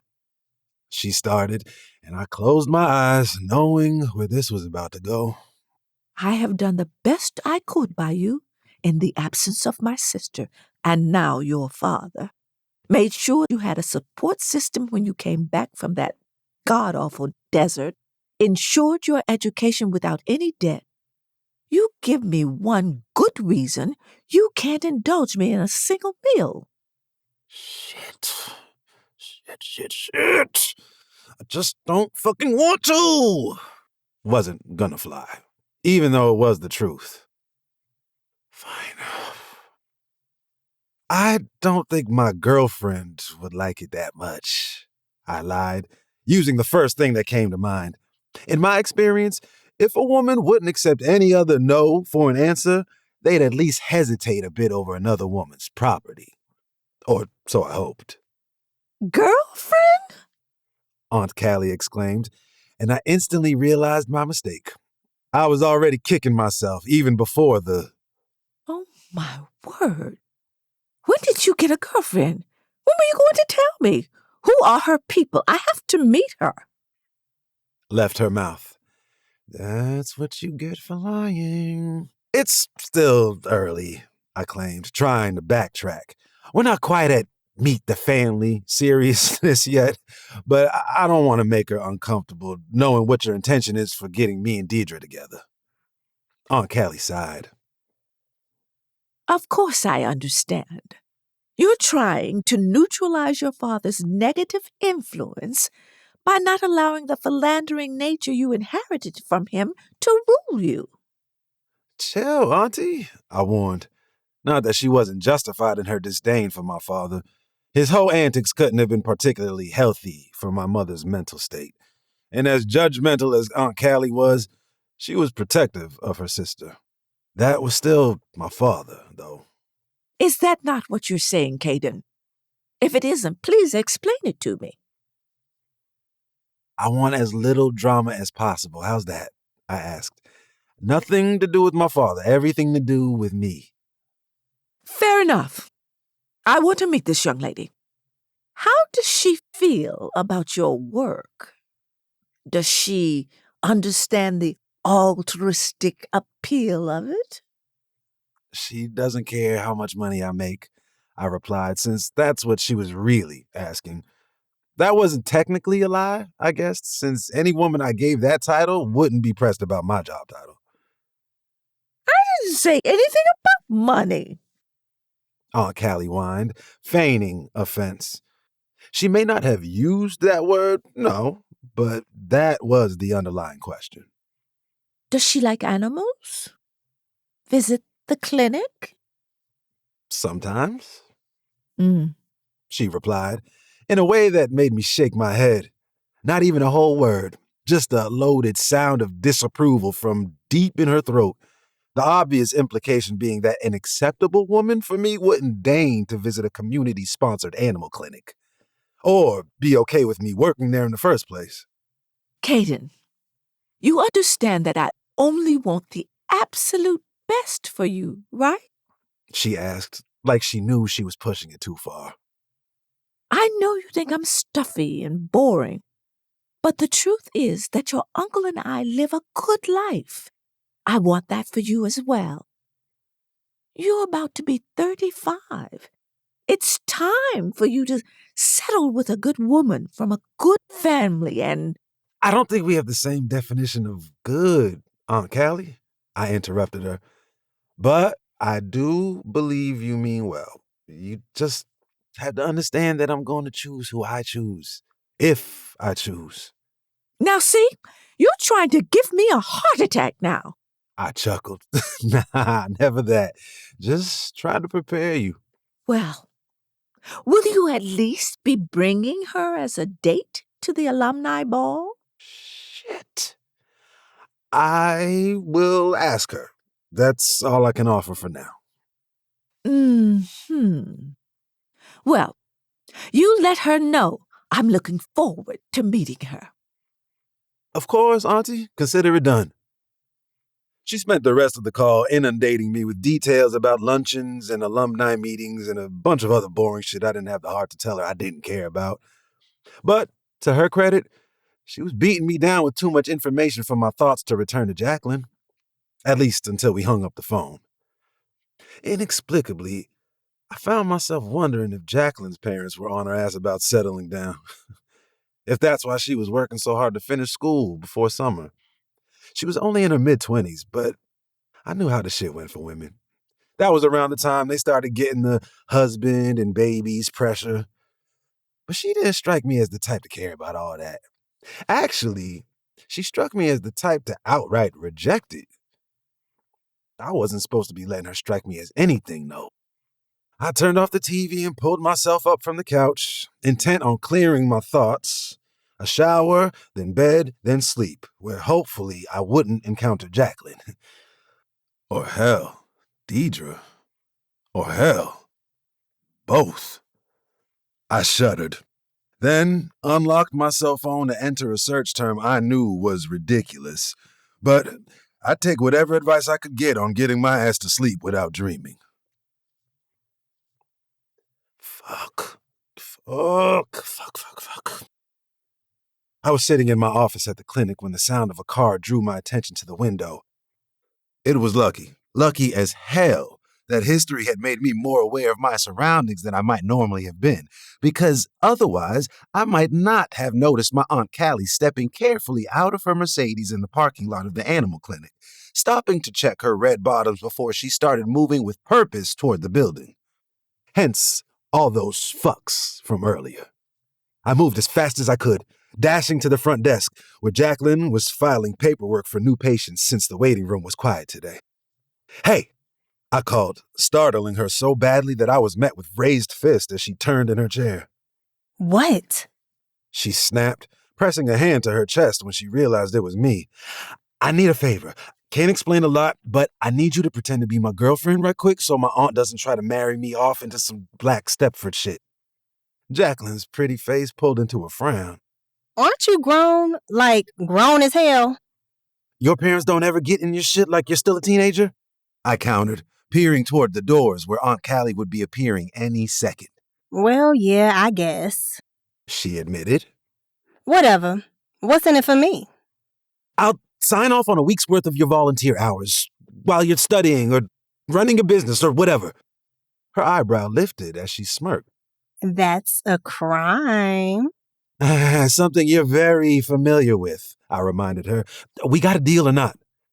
She put her finger to her chin, looking up to the ceiling as she pretended to consider it, while I watched Aunt Callie approach the front door. "Jacqueline," Fine. she chirped, wearing a big smile. "Good, 'cause she's here right now," I hissed, wrapping an arm around her waist as I pretended not to see Aunt Callie coming through the door. She felt comfortable as hell against my body, at least until she glanced into the waiting room. Then, her body stiffened as she turned to look at me, eyes wide. That's your auntie? She half-mouthed, half-whispered. When I nodded, her eyes got even bigger. Bruh, trust me, this ain't the lie you want to tell. "We have a deal," I shot back, then looked past her to where Aunt Callie was standing, a pair of designer sunglasses dangling from her fingers. "Auntie," I greeted. "What are you doing here?" She didn't even hear me. Or if she did, she didn't react. She was too focused on Jacqueline, who turned to fully face her. Hey, auntie. She quipped, putting on a big, obviously fake smile that made my aunt's nostrils flare. You know this person, Kaden? Aunt Callie asked, her jaw tight as her attention shifted to me. I knew she was going to disapprove of any girl I put in front of her that wasn't already pre-approved. But damn, neon pink scrubs aside, Jacqueline looked the part. She was pretty as hell, well-groomed, all that. My best guess was that Aunt Callie had come here hoping to run into my girlfriend and was already prepared to be an asshole to her. The problem with that, though, Jacqueline would give that asshole energy right back. "Of course I know her," I answered, even though my gut was telling me I should choose a different course of action. That could have also been the cheese on my breakfast sandwich this morning, though. "This is the woman I was telling you about a few days ago, remember?" That constipated look on my aunt's face deepened. No, I don't. "Quit it, auntie." "This is Jacqueline Love. Jacqueline, this is my Aunt Callista." Aunt Callie's nostrils flared as her eyes flashed toward Jacqueline. Oh, Miss Love is quite familiar with me. Aren't you, sweetheart? Beside me, Jacqueline sighed. Hey, Judge Freeman. Hay is for horses, young lady. Aunt Callie snapped, her tone and expression as stern as if she was on the bench, not in the waiting room at an animal clinic. Hello, Judge Freeman. Jacqueline corrected herself. Is there something I can do for you? There most certainly is not. My aunt answered. Jacqueline's eyes went to Aunt Callie's head. You sure? We're good with pets. Oh, shit. Is this some sort of joke to you? Some twisted retribution for your sentence? You've decided to corrupt my nephew? Aunt Callista asked, her light brown skin darkening to a fairly distinct red tint. She's the one who gave you that harsh-ass sentence? I hissed in Jacqueline's ear. I told your ass this wasn't it. Her name was on the paper you signed. I didn't actually read that shit. I'm Aunt Callie cleared her throat, bringing our attention back to her as she looked back and forth between us. waiting on an answer. No, Jacqueline said. no one is trying to corrupt Kaden. I didn't even know he was your nephew. But I wouldn't be here if it wasn't for you, so thank you for putting me in his path. My aunt made that same disgusted sound she'd made on the phone the other day, then looked to me. Is this who you're bringing to the alumni ball? With her record? You do know she has a record, right? I prefer to focus on the fact that she's a successful business owner and right on the verge of a college degree, I answered. And, of course, the fact that she's gorgeous, I added, throwing syrup on it to pull my aunt's focus to Jacqueline's positive qualities, since she was apparently familiar with the other ones. Jacqueline turned to me with a smile. I am, huh? She asked, pursing her lips before she lifted them, obviously prompting me for a kiss, which, of course, I gave, and lingered on, and enjoyed a little too much. Well, Aunt Callie huffed, planting her sunglasses back on her face like she was trying to block us out. I came here to ask you to join me for lunch, Kaden. But it seems I've lost my appetite. Good luck with that, Jacqueline said, before I could respond with something less antagonistic. Aunt Callie's eyes narrowed and she shook her head. Kaden, we'll talk. And then she was gone. That did not go like I expected it to, I said, watching Aunt Callie as she stomped off. Yeah, Jacqueline said, unthreading herself from my arms. you did not think that shit through. At all. I didn't. Fuck. Jacqueline leaned against the front desk, arms crossed. Yeah, fuck is right. I tried to warn you when I saw her. If you'd given me a real heads up, I could have told you that lady cannot stand me. And now she's going to work harder to get you with some talented 10th Barbie bitch. You're bad. Do you have to rub it in like this? I asked, tossing up my hands. She laughed. No, of course I don't have to. But did you think I would pass up the chance? You're still going to sign off on my volunteer hours, right? You're coming to this alumni ball, right? Jacqueline sucked her teeth. That was not part of the deal. It is now. I know I'll get left alone if you're on my arm, seeing how she feels about you. Hell, she might even uninvite me. That's fucked up. Jacqueline snapped. But it's also my kind of shenanigans, so whatever. I'm in. You're paying for everything, though. Dress, makeup, shoes. Cool, I agreed. And 3 weeks off, not 2.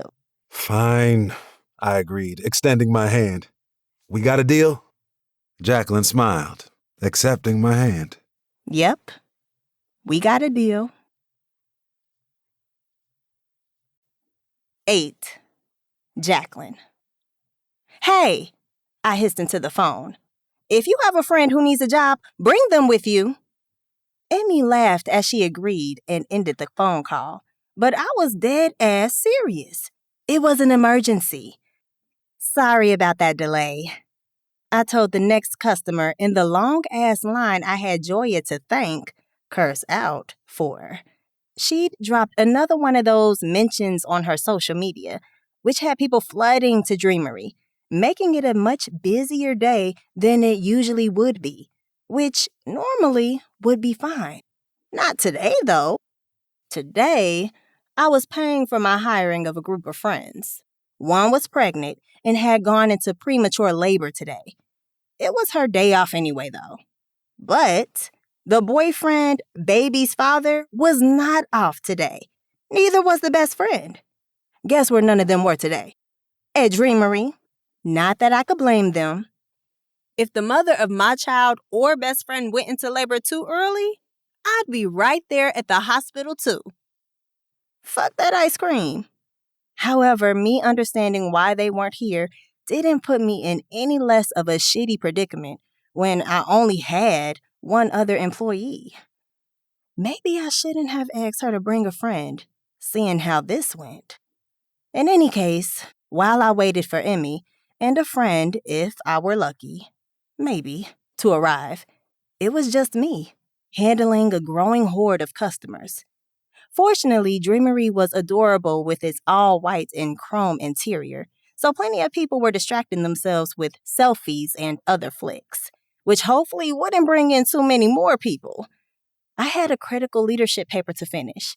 I had to focus on the task in front of me, though, serving the line of people at the counter properly and with a smile.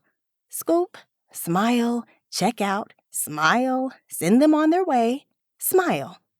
Over and over and over, until I caught sight of a familiar face in the crowd. Oh, shit. The last thing I had time for right now was going back and forth with Kaden Davenport. But there he was anyway, a cocky smirk on his face as he sauntered past the line. "What the hell are you doing?" I hissed at him as he came behind the counter right up to me. You look like you could use help. He said just loud enough for me to hear it. So, tell me what I'm doing. I narrowed my eyes. "You're helping me?" Why is that so surprising? "Why wouldn't it be?" Your customers are waiting. He reminded me, forcing me back to the reality of my situation. Amy wasn't here yet, and that line was getting longer. "Fine," I told him. "Scrub your hands, put on a hairnet and apron, and put on gloves." Not even 10 minutes later, I felt decidedly less frazzled, with Kaden at my side scooping up ice cream. He was a little slow because he didn't know the layouts like I did, but he still kept the line moving and did a nice amount of upselling too. We fell into a rhythm, and by the time Emmy arrived, it was a lot less chaotic than it had been when I called her frantic. And she did bring a friend. She took over while I gave her friend a quick lesson on serving the ice cream and signed a little paperwork. At first, I thought Kaden had disappeared on me once my reinforcements arrived, but a scan of the shop showed me he'd stepped out to clear the tables and floor of discarded cups and napkins and chat with my customers a bit. How is everything about this man a turn on? Seriously. Who the hell looks good in a hairnet and apron? Kaden Davenport, that's who. He was low-key, high-key sexy as usual, in sweats and a t-shirt under the apron. He was wearing that hat again, too, and his silly ass had pulled the hairnet over it. Still fine as hell. I'd called to leave a message with Shar that I wouldn't make it to the clinic today because of the fiasco with the shop. I didn't think Kaden was even on staff for the day, but I was sure the message had gotten back to him. He'd probably stopped in to make sure I wasn't lying. Maybe that was why he was helping. He felt bad for assuming I was making it up. I knew that shit wasn't true. Whatever his reasoning, he hung around until things slowed down, then followed me to my office. I peeled off my apron and headscarf, letting my locks fall free around my shoulders as he helped himself to my desk chair. "Okay, you ready to explain what the hell you're doing here?" I asked, perching myself on the edge of the desk facing him. He shrugged, reclining back in my chair. Just being a good Samaritan. "Bullshit," Damn. he chuckled. It's like that? That's what you think? That I'm not capable of being helpful out of the goodness of my heart? I raised an eyebrow. I find it hella suspicious. Miss Love, we work together. I'm subletting from your sister. You and I have been intimate. You're doing me the favor with my aunt. I think we're at a place now where it shouldn't strike you as particularly odd that I'd come to your sister's when needed. Kaden reasoned. Still, let's not forget all the shit that isn't so warm and fuzzy between us. He scoffed. Oh, trust, I haven't. I still have nightmares about what that whole milk ice cream did to me. Yeah, me too, I told him, shuddering over the thought. Which is why I'm not sure I trust this whole helpful act. A smirk spread over his lips. All right, real talk. Ashar said you'd called about not being able to come in because you were slammed, so I came to be obnoxious. I was bored, nothing better to do, so why not go be a pain in Jacqueline's ass? Like a child with a crush who doesn't know how to act? He shrugged. Possibly. But once I got here and I saw that you were for real slammed, was I supposed to just sit back and watch? You don't work here, so why not? I don't know. Maybe it's a military thing. Sometimes the shit that needed to be done wasn't my job, but the shit still needed to get done. So you get it done. He was looking at me. Not flirtatiously. Not really, just looking. Focused. I cleared my throat and looked away. That's right, I nodded. You were in the Army. I bet you were like a ho-ho. There's no way you weren't. Oh, I was. He laughed. Everybody is, though.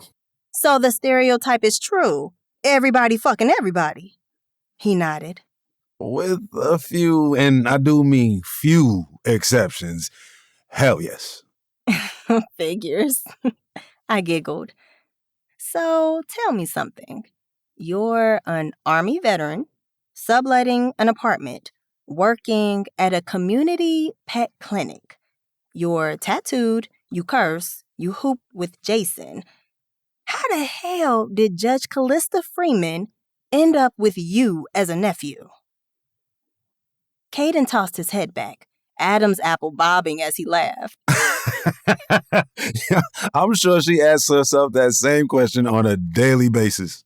So you don't code switch for Auntie? I asked, and he shook his head. Not at all.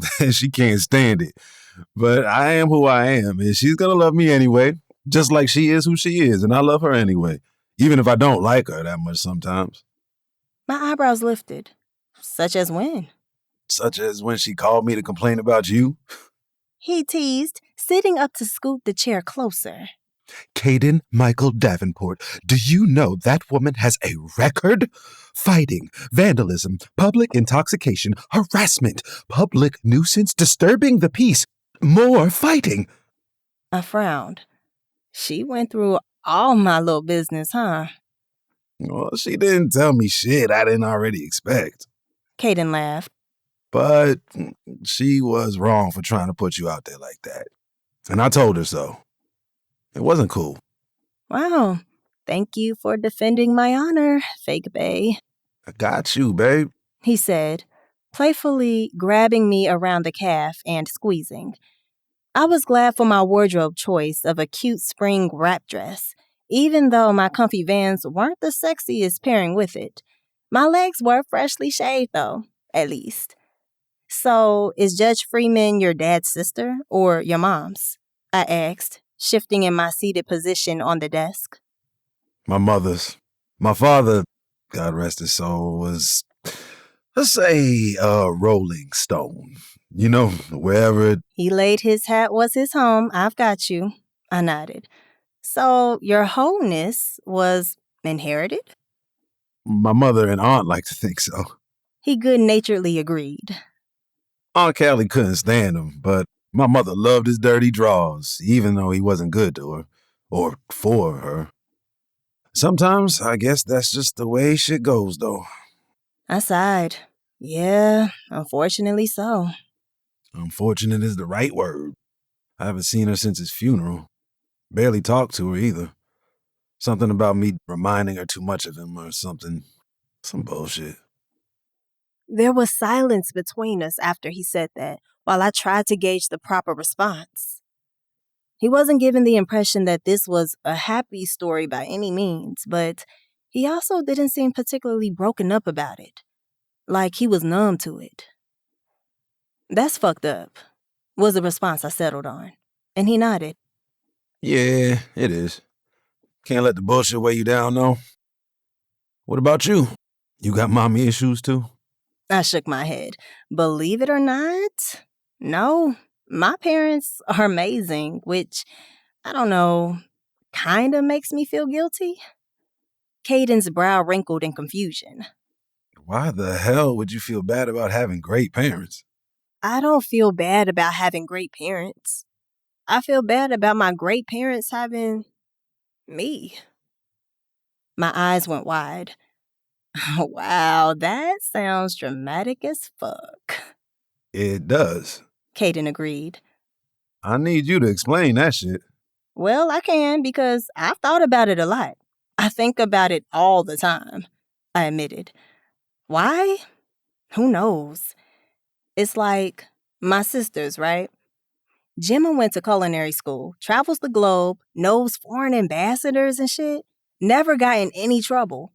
Joya does her influencer thing, got her degree straight away, again, never got in trouble. But then there's me, the fuck up. Constantly suspended in high school, had to do summer school, got kicked out of college the first go-round. I've had a record for the same length of time I've had a driver's license, but I'm not damaged. I'm not acting out. I'm not working through deep hidden trauma. I just am who I am. And that person is comfortable in handcuffs, known on a first name basis at the courthouse. It's embarrassing. Not for me, though, for them. Kaden stared at me for a moment, lips parted, then shook his head. Nah, you're tripping. He said, brushing my words off. I bet they don't even see it like that. Oh, they definitely don't, I agreed. But it doesn't change the fact that I see it. And the thing is, as much as I don't want to be that girl, don't want to ruin my life before I've even gotten started, that girl is just who I am. Is it, though? Kaden scoffed. I twisted my lips. Man, you think I'm joking? But I'm dead ass serious. In high school, somebody messed with me. I was kicking ass. When I left high school, if somebody messed with me, I was kicking ass. Now, if somebody messes with me, I'm kicking ass. I ain't new to this. I'm true to this. Kaden laughed. I'm saying, though, nobody can be mad about you defending yourself. That's not usually how the court sees it. Even if you weren't the one who started the shit, if you throw the first blow. Well, yeah. Kaden chuckled. I guess I'm trying to say that I get where you're coming from. I mean, nobody wants to be messed with. And I got messed with plenty, I admitted. Flapjacks. That's what those little shitty-ass kids used to call me. 'Cause I was fat, right? I don't give a shit now, but back then, with my tall, slim, pretty older sisters, whoo, it hurt like crazy. So I had to set a precedent. You fuck with flapjacks? Oh, we gonna make pancakes, bitch. We gonna smack, flip, and flatten. I said, laughing. So shit, maybe I was dealing with some damage. But I never bothered anybody. I just wanted to be left alone. The rest of that stuff, got a little too drunk out with friends, punched a dude in the face for calling one of my sisters out of her name, ruined a motherfucker's car when I found out about his other family. You got hella stories, don't you?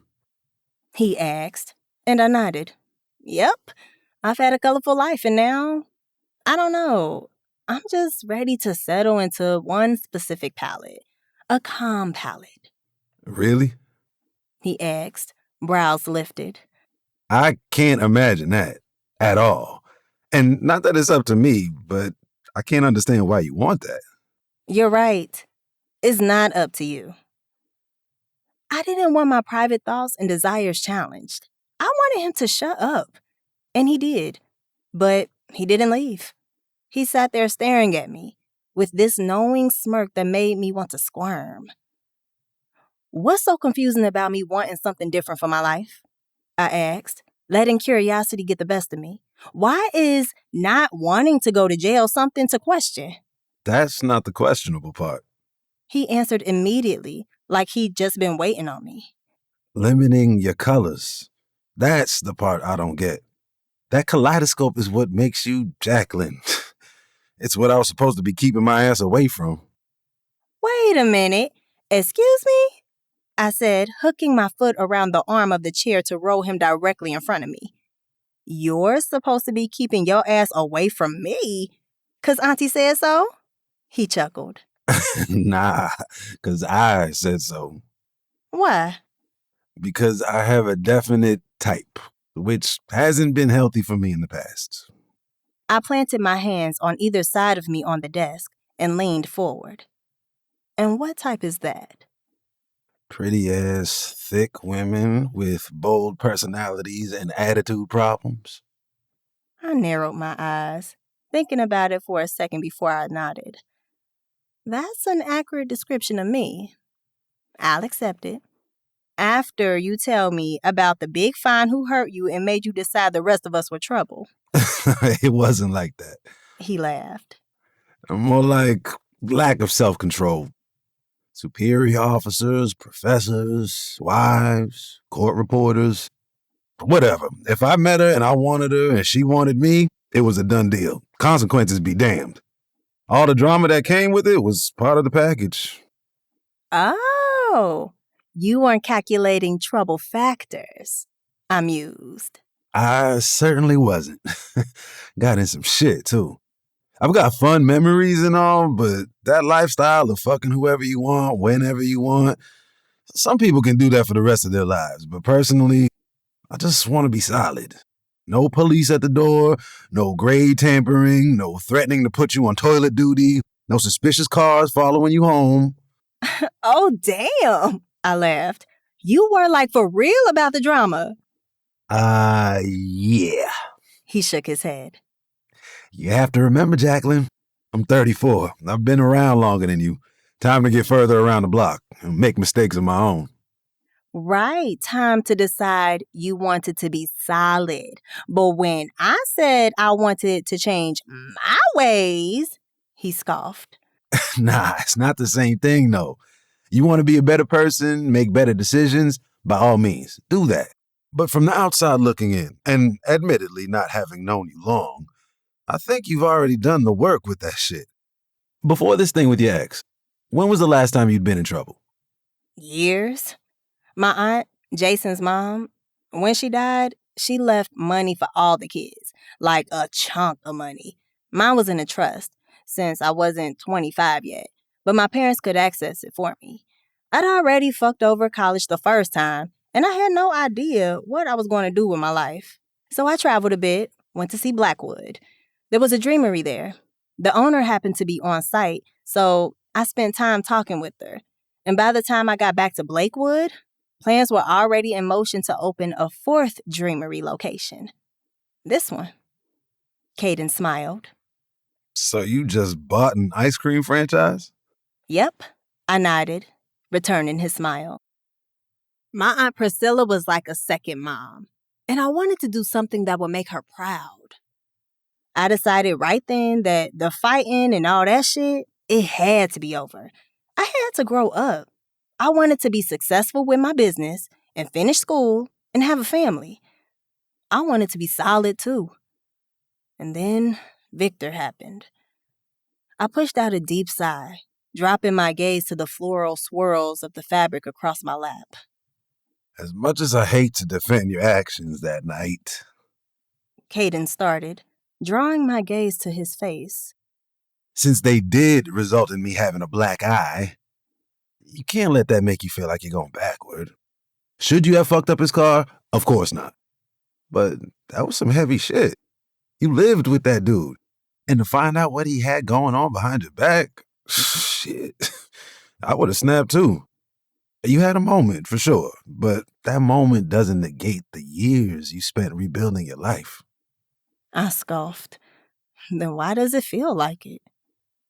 Because you have your past. Something that embarrasses you, smacking you in the face right now. The car thing wasn't an isolated event because of your past. So your punishment for it was heightened. It's affecting you every single day, a constant reminder. And it's messed up, but it is what it is. But it's also why I feel like there's not shit for you to change. Not in the immediate. You already did the changing. It's just this messed up situation has your mistakes under a spotlight right now. Your colors are fine, though. Fuck a monochromatic. That pulled a smile back to my face. You're only saying that because I'm a pretty-ass, thick woman with a bold personality and an attitude problem. And I love that shit, so maybe you're right. He admitted, laughing. But I'm also a big proponent of being who the hell you are. Alcohol abuse and violence aren't personality traits.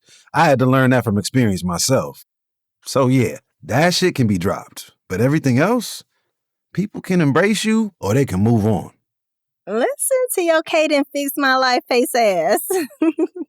I giggled, then giggled louder when he grabbed my legs again, pulling them apart to roll between them.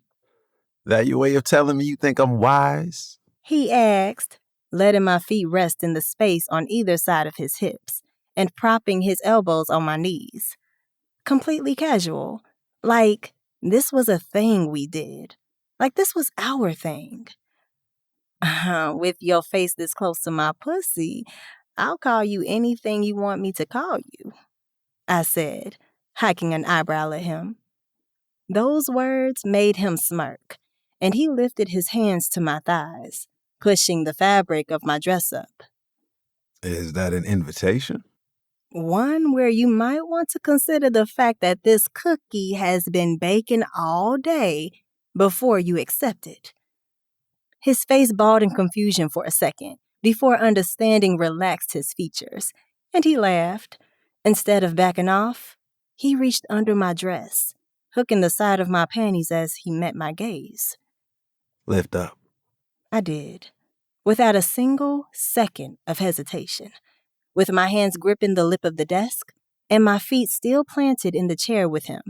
I pushed myself up, letting him slide my panties down over my hips. You just wear shit like this on a regular Tuesday, huh? He asked, smirking as he pulled the pretty purple underwear down my legs and over my feet. I shrugged, way more aware than usual of the rise and fall of my chest as he raised my feet, planting them on the arms of the chair before he rolled in ever closer. Pretty underwear makes me feel good. Kaden pulled the brim of his hat around to the back of his head, then lowered his mouth to kiss the inside of my knee. Nothing wrong with it. I was just asking. So, I breathed, gripping the edge of the desk even harder as those kisses drifted toward the insides of my thighs. Can I just ask why you turned your head around? You trying to look cool or something? He stopped what he was doing to hook my thighs over his arms, spreading me so wide that my dress hiked all the way up to my hips, leaving me open and exposed. Kaden made this ultra-satisfied sound in his throat, then met my eyes with a grin. I want to know how you taste.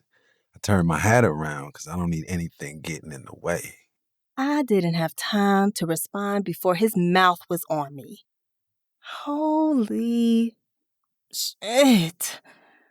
My hands went immediately to his head, snatching the hat off so I could sink my fingers into the soft coils of his hair, holding his head in the right place. Exactly the right place. A deep shudder rushed from my lungs as his tongue lapped against me, sucking and pulling and prodding, coursing my body into producing fluids that were making it harder and harder to keep still on that desk. Oh, God, I groaned, clenching my eyes tight as I tried my best to steady my ragged breathing. His fingers dug deep into the soft flesh of my thighs as he covered my clit with his mouth, torturing me with a delicious alternation between licking and sucking that made it hard to do anything except feel. And goddamn, did I feel good. The rough, hot rasp of Kaden's skilled tongue was downright decadent, and I didn't bother trying to control myself from shamelessly rocking my hips into his face as he pressed deeper. My mouth fell open as exhalations poured from my lips, and I'd never been more grateful for my employees' insistence on having the music in the shop up so loud. It was drowning me out. I needed drowning out because Kaden's face between my legs was a revelation, and I wanted him to know it. After I came, with one hand gripping the desk, the other gripping a handful of his hair, he came up to do some necessary breathing of his own. He grinned at me as he panted, his face and beard covered in the glistening evidence of what we just done. For a moment, just a teeny tiny moment, I understood why a woman might get on her knees and propose to a man. I kinda wanted to lock that tongue down. His gaze drifted up to my head, and his smile grew even broader as he stood between my legs. I like this energy, He declared, tugging down the brim of the hat, his hat, that I didn't even remotely recall placing on my head. I couldn't formulate a response before he occupied my mouth with his. His tongue against my lips requested an invitation that I granted, greedily accepting him as he dipped into my mouth. There was nothing timid about this kiss. This was the kiss of a man who knew exactly what he was doing, and exactly how I felt about what he was doing. How I felt was that he could do anything he wanted, including strip me out of my dress on top of my desk as if Dreamery weren't still open and conducting business hours, as if I weren't supposed to be writing a paper. My fingers were otherwise engaged, though, with tugging off Kaden's shirt, then going for his sweats and boxers. Please tell me you have protection, I begged against his lips, breaking from kissing just long enough to make sure we could take this further than hunching. I wasn't above hunching and would hump this man to completion if I had to, but I wanted penetration. Well, at this point, needed. Wallet is in my pocket, He said, then resumed devouring my mouth while I dug the wallet out and fished out the condom. Now I could do the big reveal on his dick, happy to see it was as perfect as it had been the other times I encountered it. I didn't waste any time getting it on him, and he didn't waste any time burying himself in me, then ridding me of my bra. Never had I ever let a man strip me ass naked in my office, let alone pull his dick out. But here we were, and I was in love with every second of it. That night at my house, I'd realized Kaden wasn't the type that just wanted to put his dick in you. He wanted to consume you, and I was willing to let him. Give me all the slow strokes and hip action and long, lusty looks, I silently urged as he stroked me like I was the girlfriend he claimed me to be, at least in front of his aunt.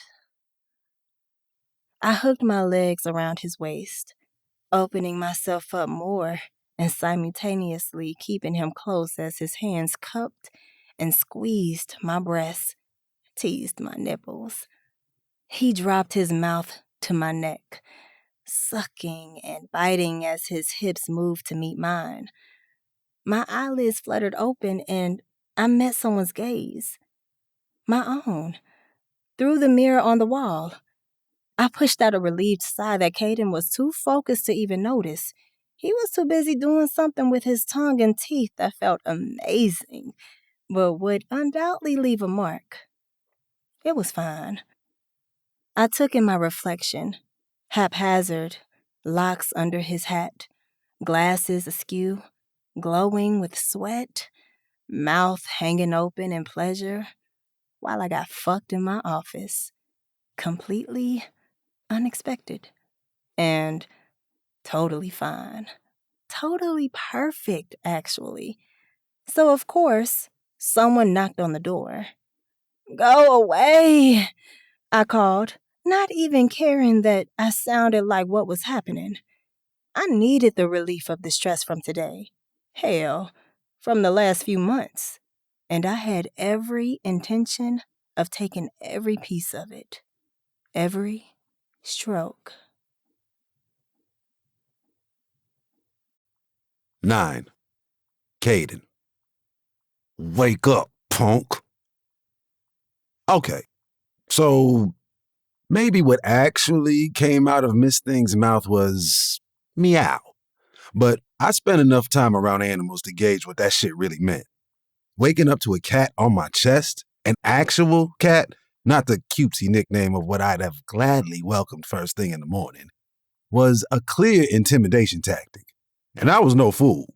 So, while Miss Thing still had her claws put away, I gently removed her to the floor, then pulled myself up.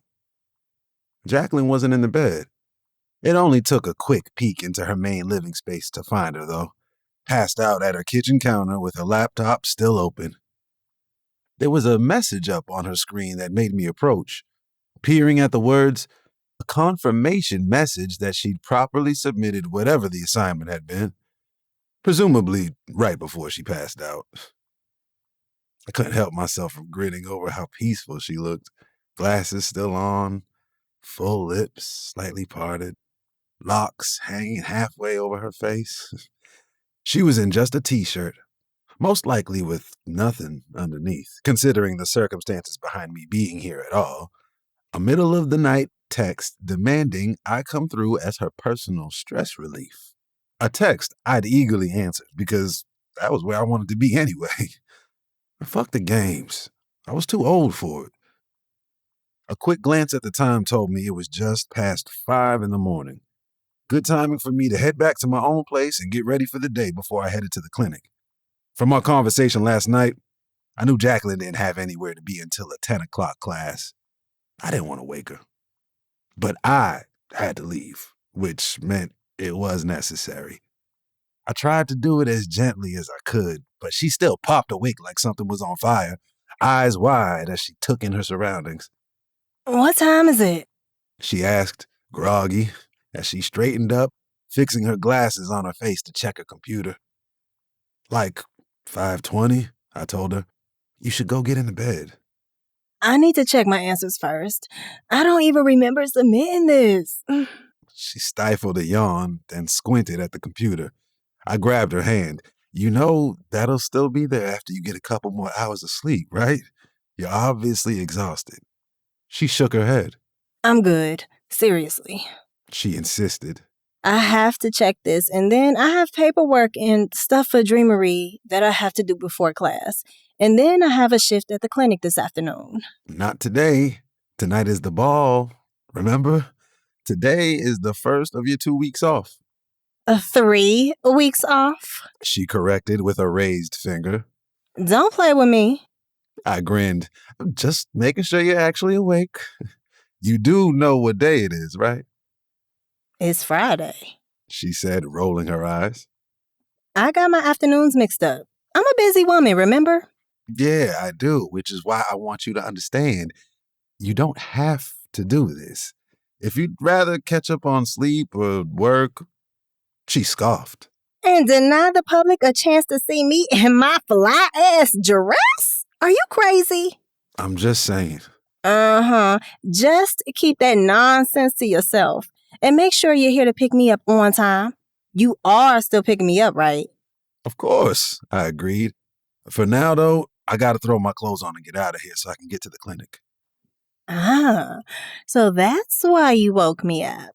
She correctly deduced, and I nodded, moving back toward her room where I'd left my clothes. Despite her protest when I suggested it, Jacqueline followed me to the bedroom, climbing into the bed to snuggle under the covers and watch me get dressed. How did we end up here? She asked, half muffled by the pillow she'd partially buried her face in. You've really got your pale ass in my apartment. Wow. Why I gotta be pale? I chuckled, pulling my boxers on. I got a little melanin too, chill. She laughed. Yes, Kaden, you do, but your actual ass is hella pale. Oh, I don't think I've ever noticed. Why would you? She asked, propping up on her elbow as I tugged my t-shirt over my head. I only noticed because I was specifically looking, trying to figure out your appeal. I stopped with my pants in hand, frowning. Ain't shit to figure out, shorty. I'm a handsome motherfucker, and you know it. Wow. She laughed. I wasn't suggesting otherwise. Conceited much? Nah, just a big fan of myself, I can tell. she assured me in a dry tone. You're an incredible example of black male physicality. Kaden with the gold medal dick. I grinned. I'm ignoring your sarcasm because your words are absolutely spot on. Thank you for noticing. Can you stop derailing my points? You had one of those?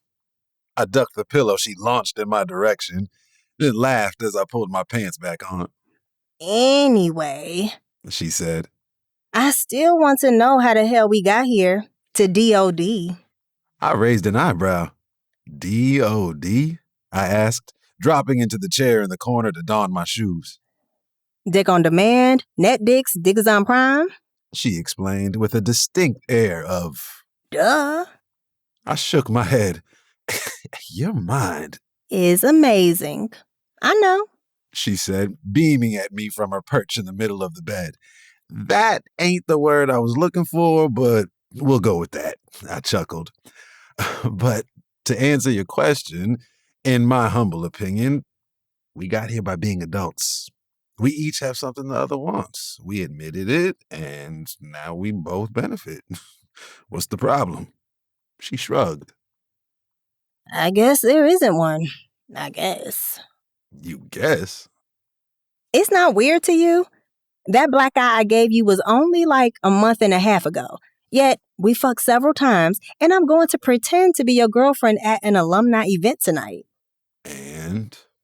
And we don't even really know each other. She argued. What if somebody asks questions? How long we've been together, all that. We tell the truth. Well, kinda. We met when I sublet your sister's apartment, kept running into each other, decided to see where it might go. That's barely a lie. Hell, it wasn't a lie at all. But if I said that, she might freak out more than she was now. What if they ask other questions? Anything more than that isn't their business, is it? She sighed, then flopped back into her remaining pillows. I guess not, but still. It's hit me right now how we've blurred these lines, and it's kind of fucking with me a little. What lines? I asked. I don't remember any lines. Jacqueline sucked her teeth. Dude, I distinctly asked you before we messed around that first time if you were going to get attached. So that's what you think? I looked up from lacing my sneakers. You think I've gotten attached? She sat up again, looking fine as hell with her locks all pushed to one side, wearing a smug grin. Are you going to tell me you haven't? Are you? I countered right back. 'Cause I remember when you asked me that, I said I wouldn't if you didn't. And I'm nothing if not a man of my word. You can't even keep your word to yourself, Kaden. You told yourself to stay away from me, remember? And yet, here you are. That smirk stayed on her face as I stood, walking up to the bed. Yeah, I admitted. Here I am. I leaned in, kissing her forehead. But only because you asked for me, babe. I stepped back as the smugness melted from her face and her eyes went wide. I shot her a wink. See you tonight. You look like you've got something heavy on the dome. I looked up from scrubbing my hands to find Kenzo in the doorway. Usual shit, man, I told him as I grabbed paper towels to dry off. You finished with the Harris family hamster? Kenzo cringed, shaking his head. Man, the hamster finished with me, if you get my drift. My eyes went wide. Bruh, unicorn nuggets went on to glory. It was a 10-year-old hamster. Hell yeah, it went on to glory. Did you see how that littlest one was handling him? I would have died too if my folks were letting a 3-year-old dress me in dog clothes for YouTube. Had that hamster in a halter dress and boots when they brought it in. I cackled. You're a fool, man. I'm serious. Stop lying. I shook my head, still laughing. I'm not. Look. He insisted, pulling out his phone. Sure enough, somehow the Harrisons' 3-year-old daughter Harley had gotten the hamster into a zebra-striped halter dress and boots. One hot pink, one lime. Unicorn Nuggets had experienced a hard life. Why did they let her do that to him? I asked, handing the phone back. I knew they called and said he was looking bad, but they didn't say shit about him coming in dressed like he was fresh off the corner. Kenzo shrugged.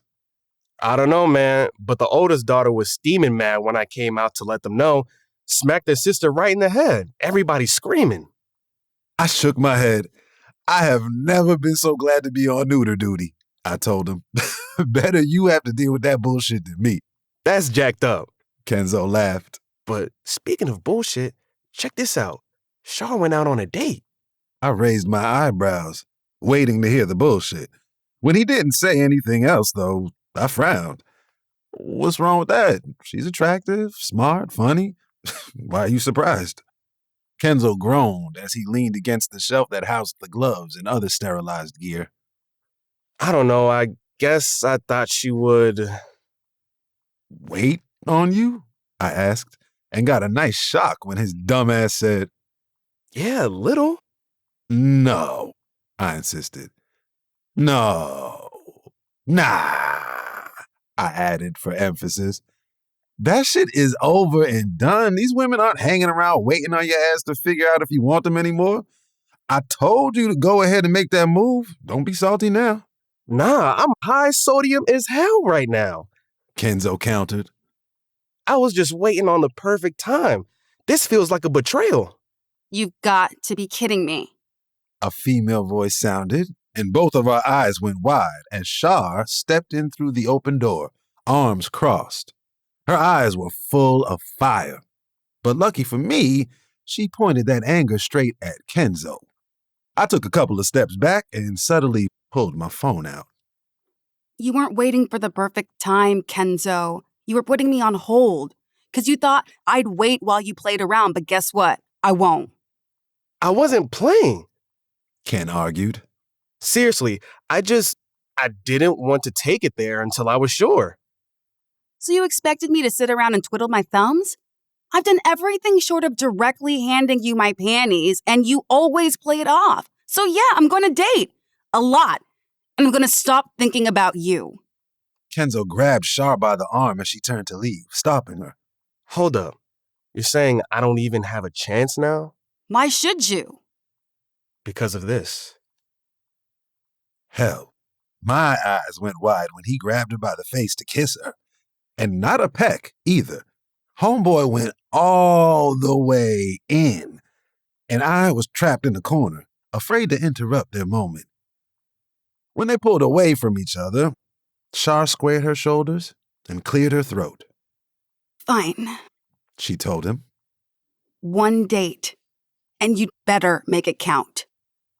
With that, she walked off, with Ken right behind her, neither of them looking back to where I was.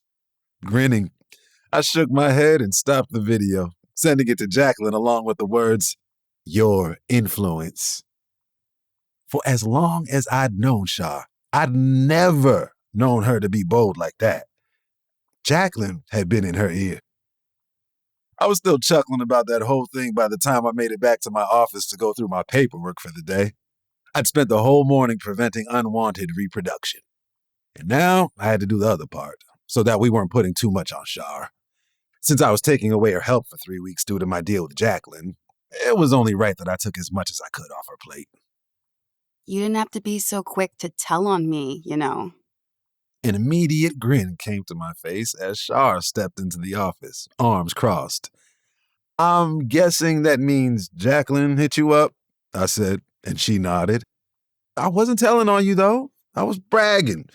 Proud of you for putting Kenzo's ass on the spot. Shar couldn't help the smile that spread over her face as she stepped in and closed the door. Probably so we couldn't be snooped on the way she had on my conversation with Ken. I've known you a long time, Kaden. We're friends, right? I raised an eyebrow. As far as I know, yeah. Why? I want you to tell me the truth about Ken. The truth? I'm not sure. Oh, you want to know what his trouble factor is like? Shar frowned. Trouble factor? I've been around Jacqueline way too much. Whether or not he's gonna mess around, break your heart? Oh, yes. I nodded, sitting back in my desk chair. Shar, I can't give you a definite answer one way or another on something like that. I don't have that kind of knowledge. But I know Ken to be a stand-up guy, and I believe that he cares for you a lot. Enough that he was hesitant to involve himself with you for fear of hurting you. Isn't that a bad sign, though? I shook my head. Nah. What's concerning is when a man isn't concerned that he might mess up. I guess that's true. Shar nodded. I don't want it to be awkward around here if it doesn't work out. I love my job and I don't want anything to mess that up. I scoffed. Y'all already swapped spit, though, so... Kaden. What? I laughed. I'm just saying. If it doesn't work out and it is awkward, it'll pass, and we'll be a family again. If I can get past the awkwardness of working with Miss Love after she socked me in the eye, I feel like we can all get past most things. Shar smirked. There's a good chance sleeping together makes getting through the awkwardness a much smoother transition. My eyes went wide. She told you we were sleeping together? She didn't have to. It's so obvious when y'all are in a room together. And why else would you be giving her time off from volunteering? The kindness of my heart? Oh, please. Shar rolled her eyes. I kind of knew it was coming from the night she walked in with that cat. Your whole demeanor changed. She had a cat in a bowl of chicken, I defended. A defense that made her laugh. Sure, you can say it was that, or you can admit that you were interested. And you can admit that you're full-blown spitting now. I couldn't deny that, so I didn't try. Fine, maybe I am. Jacqueline is intelligent, fine as hell, successful, vivacious, funny. She's an easy woman to admire. Shar smiled as she walked back to the door, pulling it open. I agree. You agree with what? Kenzo asked, wearing a goofy-ass grin as he approached the open doorway. That Jacqueline is a great match for him. Oh, absolutely. Ken agreed, nodding. Shouldn't you be heading out soon to get ready? I thought you were taking it to that alumni ball thing tonight. That's why you wanted the early shift today. Yes. I sat up, propping my elbows on my desk as Shar turned with wide eyes. I was wrapping up some work before I left. You got a tux for this, right? Shar asked. And a limo? I frowned. Nah, I got the Charger detailed, though. Kenzo chuckled as Shar's mouth dropped open. You're taking it to a ball in a Charger? What? It's a nice-ass car. I called to Shar's retreating back as she walked off, mumbling about my typical Army fuckboy vehicle choice. She wasn't wrong, but still, it was a nice-ass car. And it was freshly detailed. You feel me, don't you, Ken? I asked, and he held up his hands. I just got in good with her. You're on your own, man. But good luck tonight. He walked off too, leaving me wondering what the hell the problem was. Not that I had much time to think about it. I had plenty to do, including a fresh haircut and getting my tux from the cleaners, as well as a stop at the flower shop. I was going to make the best I could out of this night. God damn, was my immediate reaction when Jacqueline opened the door. Really, it was the only appropriate response to seeing her in a sleeveless dress that fit like a glove from her breasts down to her hips, then flared into a full skirt down to the floor. Her locks were pinned up in an intricate style, her perfect lips painted deep red. She'd even switched glasses from her usual trendy black ones to a frameless style that allowed you to see more of her gorgeous face. Kaden, stop it! She half screamed, half giggled as I swept her up into my arms and kicked her door closed behind us. You're gonna mess up my makeup. She whined, then moaned as my lips met her collarbone. I guess you'll just have to do it again. I growled into her neck as I carried her into the bedroom, dropping her onto the bed before I pounced on top of her. Kaden, wait. Woo! Right in front of my salad? Took 40 minutes to connect this call. They ain't even gonna make it to that ball. Bow chicka wow wow. He got a nice wide back, don't he? Josephine, stop looking at that boy. Boy, get your hands off my daughter. I went tense for a second before I scrambled off of Jacqueline, looking around for the source of the other voices in the room. Oh my God. Jacqueline grumbled as she sat up. Kaden, meet my entire family. She lifted a finger, and my gaze followed where she was pointing to land on her laptop, where she was apparently connected to a video call with several other people.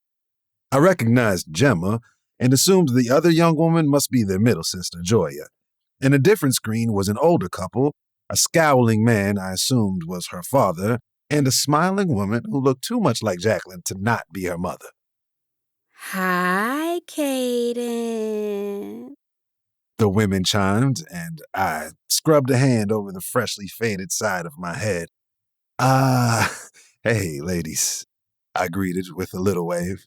Okay, that's enough of this. Jacqueline insisted, rushing toward the laptop.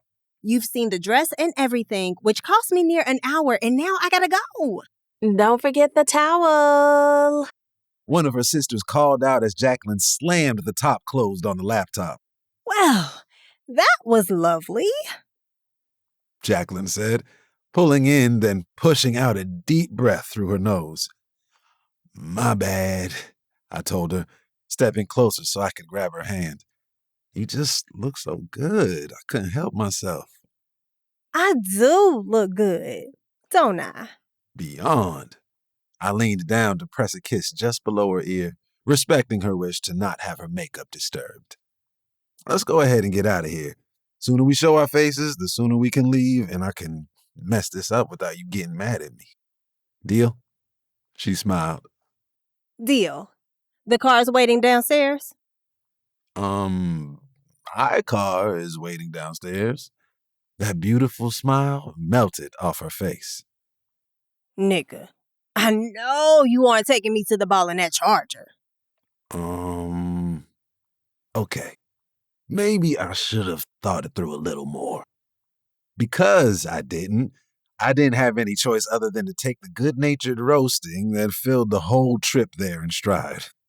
It had us both in a great mood by the time we arrived on campus and pulled up to the valet, joining the line of BSU graduates, young and old and in between, as everyone filtered into the event space.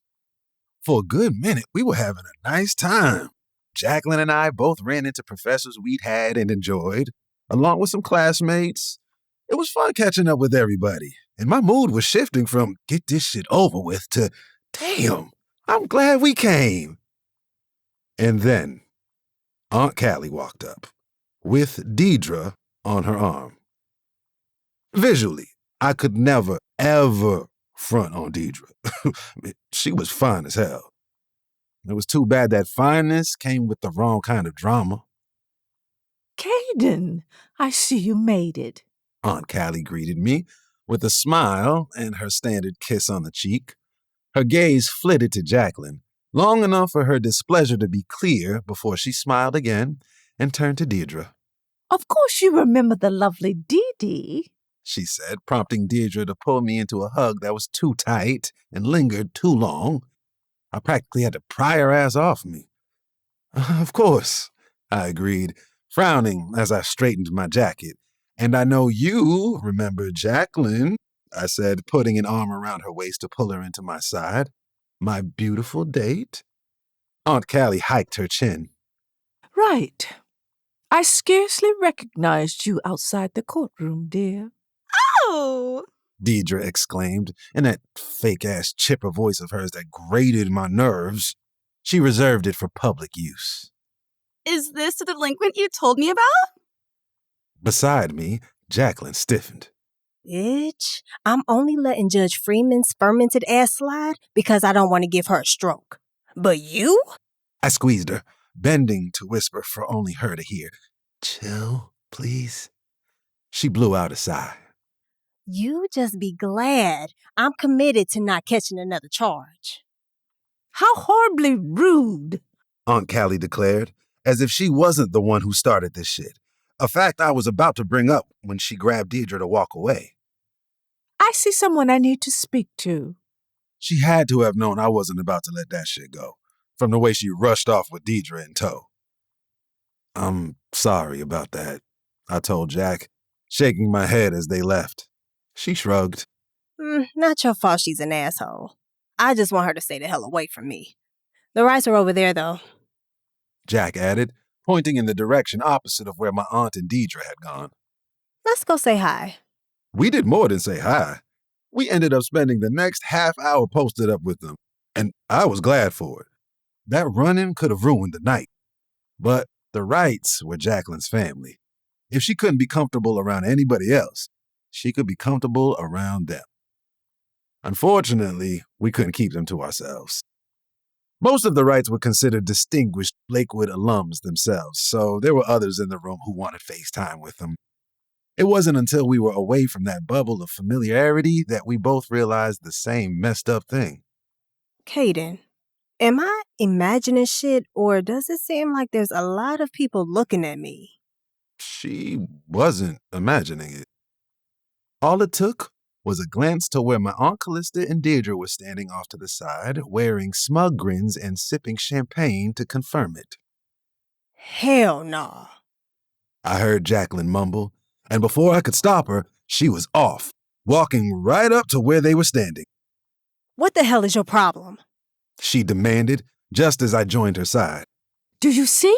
Aunt Callie asked, addressing me as if Jack wasn't even there. All these important people around, and yet she has no problem attempting to make a scene. Beside her, Deirdre huffed. You can bring a ratchet to culture, but you can't make her think. Oh, I think plenty, bitch. Thinking about it is the only thing keeping me off your ass right now.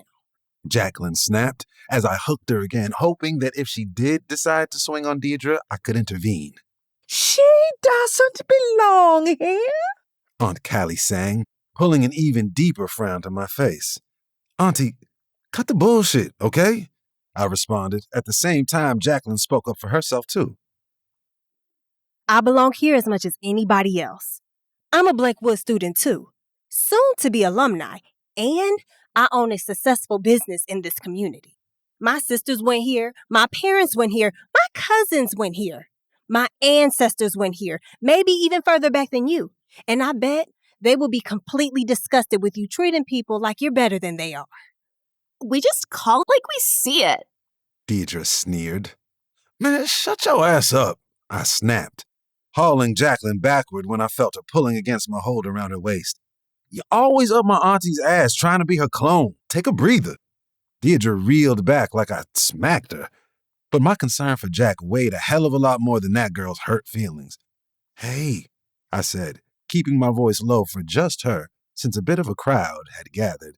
Seriously, you gotta chill. Jacqueline's eyes were already glossy, but they narrowed at my words and she shoved out of my hold. Right. Let me go do that. I need to use the restroom, she declared, holding her head high as she moved off in the opposite direction. As soon as she was gone, I turned right to my Aunt Callista, who was comforting Deirdre as if their asses weren't the ones in the wrong. What the fuck is wrong with y'all? I asked, not giving a damn who overheard me. Aunt Callie's eyes went wide as hell, traveling around the crowd before they came back to me, full of anger. How dare you speak to me this way, and in front of people? How dare you speak to her that way? I growled right back. You can dish bullshit, but you can't take it? You will respect me, young man. You don't know shit about respect, I countered. If you did, You wouldn't have pulled whatever you pulled that had people looking upside Jacqueline's head like she was about to draw a weapon. Aunt Callie huffed. Huh. Are we that certain she won't? You know that's bullshit. You know that's bullshit, I repeated, shaking my head. And I would think you, of all people, would understand giving a young woman a chance to grow from her mistakes. But I see you're selective with your memory. I have no idea what you're talking about. My face screwed into a scowl. I'm talking about your sister, Carmen, my mother. Remember her? I asked. The drug dealing, the prostitution, my father having to take custody. You managed to clean her up, get her record cleared, and now you don't remember none of that, huh? This is not the place. You made it the place, I interrupted. What, you scared for all your little bougie fake friends to know you had crime in your own family? That you threw your power around so... Aunt Callie stepped toward me, nostrils flared. Kaden Michael Davenport. That is enough. She hissed. I laughed at that shit, though. Is it? You're embarrassed? You shamed, Auntie? But you didn't have any issue putting Jacqueline's business out in front of these people. No problem making her feel bad, huh? She is not good enough for you. Because she messed up in the past? So we gonna act like you didn't pull strings for me to go to the military instead of my rightful punishment for that drunken disorderly and assault charge? Kaden! She was for real pleading with me now. And even Deidre was looking at her sideways. Because that was something she didn't know. Something nobody knew. Because my aunt had done a good-ass job of burying it. Just like the shit with my mother. Burying that shit didn't undo it, though. Just stop. I shrugged. Just stop it, all right? I love you, Aunt Callie. But this is not okay. And it won't ever be okay. I like Jacqueline, full stop. And I don't give a shit what you think about her because I'm a grown-ass man. I was trying to preserve your feelings, trying to put a little sugar on this, but I see that was a mistake. So let me say it like this. Stay out of my personal life. I've got it. I didn't wait for her to respond before I turned away, scanning the crowd for Jacqueline. When I didn't see her, I headed to where I knew the bathrooms were and waited. After several minutes passed, I stopped someone coming out to ask about her, but they swore she wasn't in there. Even went back in to check for me. That led me outside, thinking she'd gone to get some air. But even then, I couldn't find her. You looking for somebody? The dude at the valet stand asked. Recognizing him from when we first arrived, I nodded. Yeah, you remember the woman I came in with? A smirk spread over his face. I sure do. That woman was fine. Yeah, I know. Have you seen her? Mm-hmm. I sure have. Okay, where? I prompted when he didn't immediately answer. She ordered a ride on the cell phone. He told me, shaking his head. Looked real upset. I'm telling you, you better take care of a woman that looks like that or somebody else will. Thank you, was my dry response, and I slipped him a few bills from my pocket, too. Fuck. I raked a hand through my thick hair, thinking back through the night to figure out what I had done to piss her off enough for her to leave without saying anything. Hell. Maybe that didn't even matter. She was only here to pretend for me anyway, so maybe she'd had her fill with the bullshit with my aunt. I was ready to dip, too, so I couldn't even blame her. I pulled out my phone to see if she'd sent a text, but there was nothing there from her. I shot her one of my own, asking her to let me know once she'd made it home safely, before I went back to the valet to request my car. Briefly, I thought about stopping by her place, but after the shit with my aunt, she probably needed space to breathe. Reluctantly, I set my course for my apartment, hoping to get a text back from her by the time I made it there. If not, space be damned, I'd see her tomorrow. 10. Jacqueline. Why are men? I posed that question to my sisters and then took another long drink of wine, straight from the bottle. Why are men... What, Jack? Gemma asked. She was coming in from a night out herself, and I called Joya up doing her meal prep for the following week. Yeah, Joya chimed. your drunk ass didn't finish the question. I'm not drunk, and I did finish the question. Why are men? That's it. That's the question. Just why at all? Gemma sighed. Girl, why indeed? Remember the guy I was telling you about from the other day? The transcendent dick you told us about in vivid detail. Joya giggled. How could we possibly forget? Actually, never mind, I did forget. Tell it again.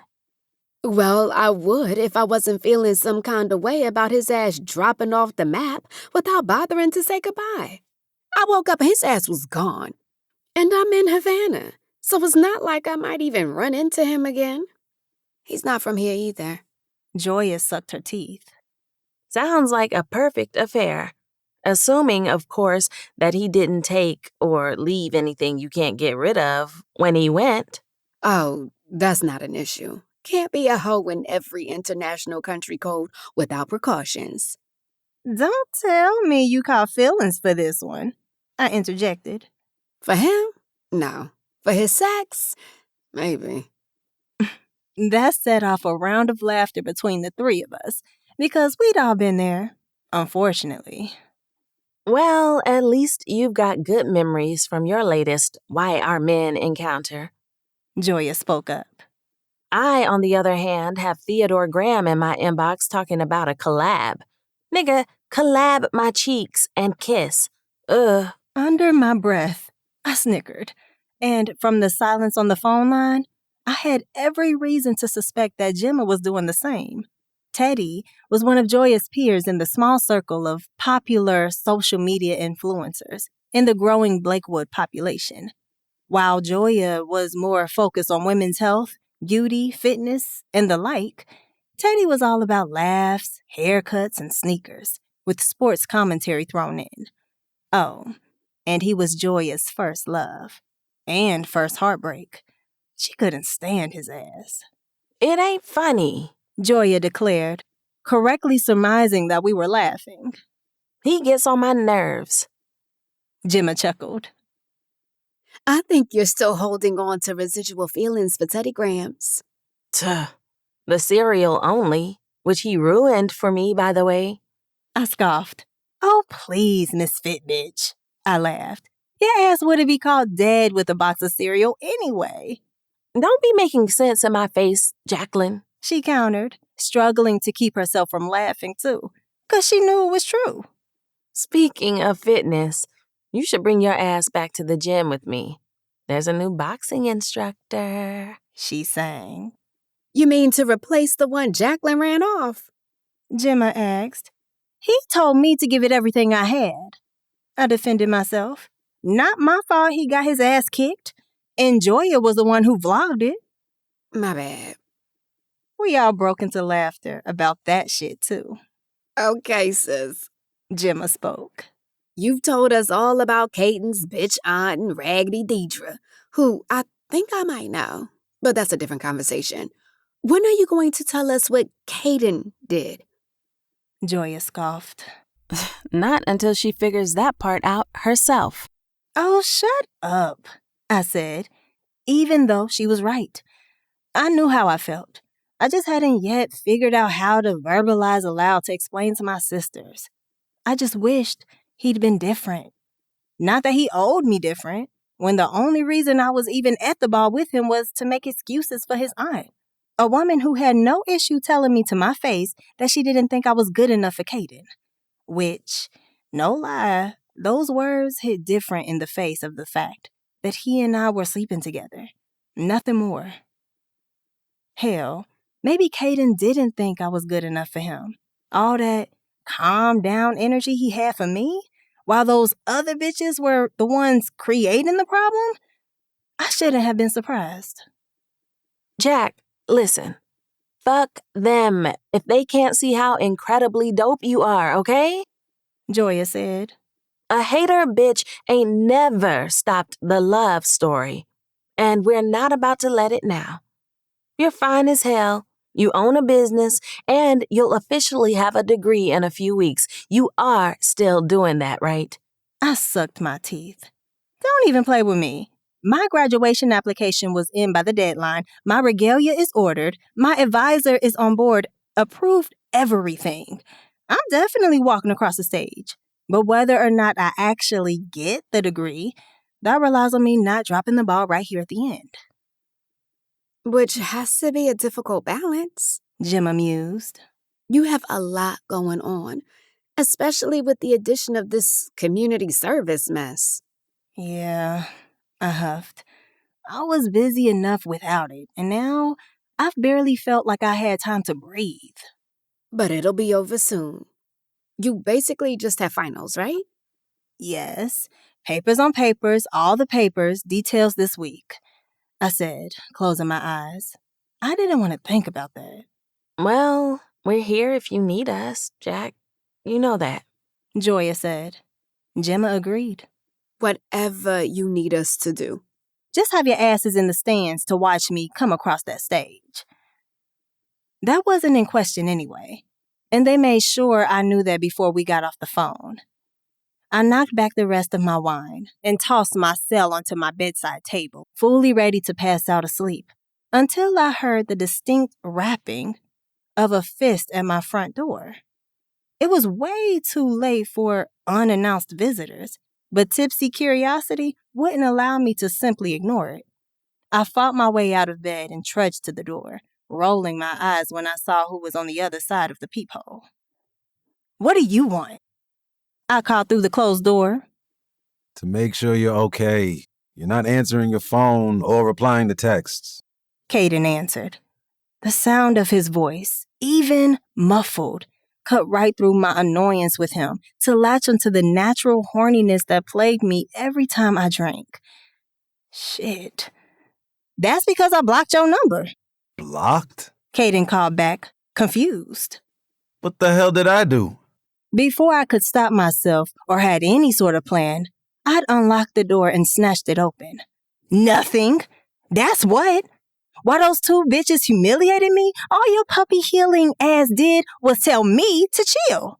He frowned. I was trying to help you. He argued.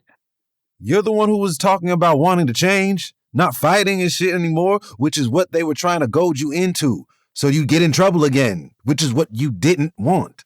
Why didn't you tell them to chill? His hands went up. I could have sworn I did. Multiple times before you walked off, and I definitely got in their asses about it after. But Jack, they weren't my concern at the moment. You were. I wanted to make sure you were good. But obviously I fucked that up, so tell me what you'd like me to do next time something like that happens. I blinked. Next time? Yes. Not that we'd want something like that to happen again, but shit. Just in case. Tell me how to make sure you feel taken care of. For several seconds, I stared at him, lips parted, trying to make sense of what the hell was happening. But shit, I couldn't. I shook my head. I can't deal with this right now. I turned to walk away from the door like this wasn't my apartment, and Kaden followed me inside, closing it behind him. Can't deal with what right now? He asked, so endearingly confused that it pissed me off and turned me on at the same damn time. And why are you still in your dress? Shit. Because my tipsy ass can't undo the hook wasn't an answer I was about to give him. Not in this state. So I focused on the other, more loaded question. I cannot deal with you coming in here with this, concerned boyfriend act. This whole little stupid fake bae shit is over, Kaden. And was a massive fail, by the way. Judge Freeman is never going to let you rest. She's not going to let me rest either. So thanks for that. That goofy bewilderment melted from Kaden's face, replacing itself with frustrated resolve. My aunt isn't gonna do shit to you. Trust me on that. She knows she took this shit too far, and I've got the voicemail theatrics to prove it. Is that supposed to make me feel better? He shook his head. Better? No, probably not. But her fucking with you can be one less concern on your mind. Noted, I shrugged. Now what? Now, He started, stalking toward me so fast that my brain had barely registered his approach before he was behind me, unhooking my dress, which had started to painfully dig into my flesh. we talk about this whole little stupid fake bae shit. He smirked as he stepped back around in front of me, even though there was only a little space between me and the couch. And I point out that I never called you that, and the only time I faked a thing was the day I asked you to do it. I narrowed my eyes. Okay. And what is that supposed to mean? What do you mean? What does it mean? It means I'm not faking this shit, Jacqueline. Okay. And what is that supposed to mean? Kaden chuckled as he perched on the arm of the couch, pulling me between his legs. It means that every time I've called you babe, every time I've kissed you, every time I've sought you out or came sprinting because you summoned me, it's only been because I wanted to, not to put on a show. I blinked hard. Okay, and what is that supposed to mean? Again, he laughed. It means at some point, without either of us realizing it, I decided you were mine. For real. And I have every intention of acting accordingly. He reached up, cupping my face in his hand to draw me closer. Our lips were almost touching when he tensed and pulled back. Wait, you blocked me? Huh? Seriously? The exasperated expression on his face instantly put me on defense. Yeah, seriously, I said, propping a hand on my hip. As far as I could tell, it seemed like you were more on their side than mine. And I thought you were too good for me, or something. He blew out a sigh. What have I ever done to make you think I thought you weren't good enough for me? Well, we can start with the criminal record jokes, I snapped. And we can end with those too, because it was that. Jokes. Do you seriously think I'm judging you for real about that shit? Jack, if it wasn't for me knowing somebody who knows somebody, I'd have a record too. My eyebrows shot up. I didn't know. No, you didn't. But the more important point is, I know it's a sensitive topic for you now, so I won't make those jokes. Because we communicated about it. You talked and explained an issue, giving me a chance to rectify that issue before you blocked me. Why do you keep saying that? He scoffed. Why did you do it? Because you hurt my feelings. With jokes? Jacqueline, you have roasted me about pretty much every facet of my life, and you can't take jokes? I crossed my arms. You know what? Fuck this if you're going to be mean, I said, turning to walk away. Kaden didn't let me get far, grabbing my elbow to bring me right back between his legs. Bring your ass back here. Ain't nobody being mean to you. We're gonna talk about this shit and get past it because this is nothing, all right? I am sorry, truly, for making you feel unworthy because it's the furthest thing from what I believe. From the moment I met you, I knew you were somebody I'd get wrapped up in. And here we are. Which is where, Kaden? With me sitting in front of you, putting all my shit on the line right now, Jacqueline. He countered. I want you. And I don't know how to be any more transparent about it. I like you. I like your energy. I like your sense of humor. I like your brain. I like your face. I like your booty. He said, grabbing it for emphasis and making me laugh. I like you. He repeated. And I'm aged out of playing games when it comes to that. So, yeah, that's where we are. We're at Jacqueline has to make a decision. I blew out a sigh and shook my head. What if I can't make a decision? What am I supposed to do with any of this? I got my heart shattered like 6 weeks ago or something, and I haven't even begun to process it because I haven't had time, because I have too much to do to grieve a relationship. Can you even imagine? I haven't let myself think about it because I don't have time to be a mess behind a breakup. I have to find a new place and take care of a cat and keep up my grades and run a business and repay my debt to society. And now you want me to make a decision because you like me? Well, guess what, Dr. Doolittle? I don't have the bandwidth. I tried my best to snatch away, but he wouldn't let me. Instead, he stood, wrapping his arms tight around my shoulders. That was all it took for the tears to come, and I couldn't do anything but melt into his hold, accepting the comfort he was offering. Comfort I was grateful he was willing to give, because seriously, Jack, what the fuck? I had no idea where any of that had come from, which I guess was a sign my subconscious suppression of everything Victor-related had worked beautifully. I hadn't given myself any time to process that breakup, and now here I was a short time later with a different man. A better man. Wanting me. Wanting more than I could fathom having to give right now. I'm sorry. He muttered into my hair, kissing the top of my head. You're right. I didn't realize. I shook my head, peeling myself back enough to look up and meet his gaze.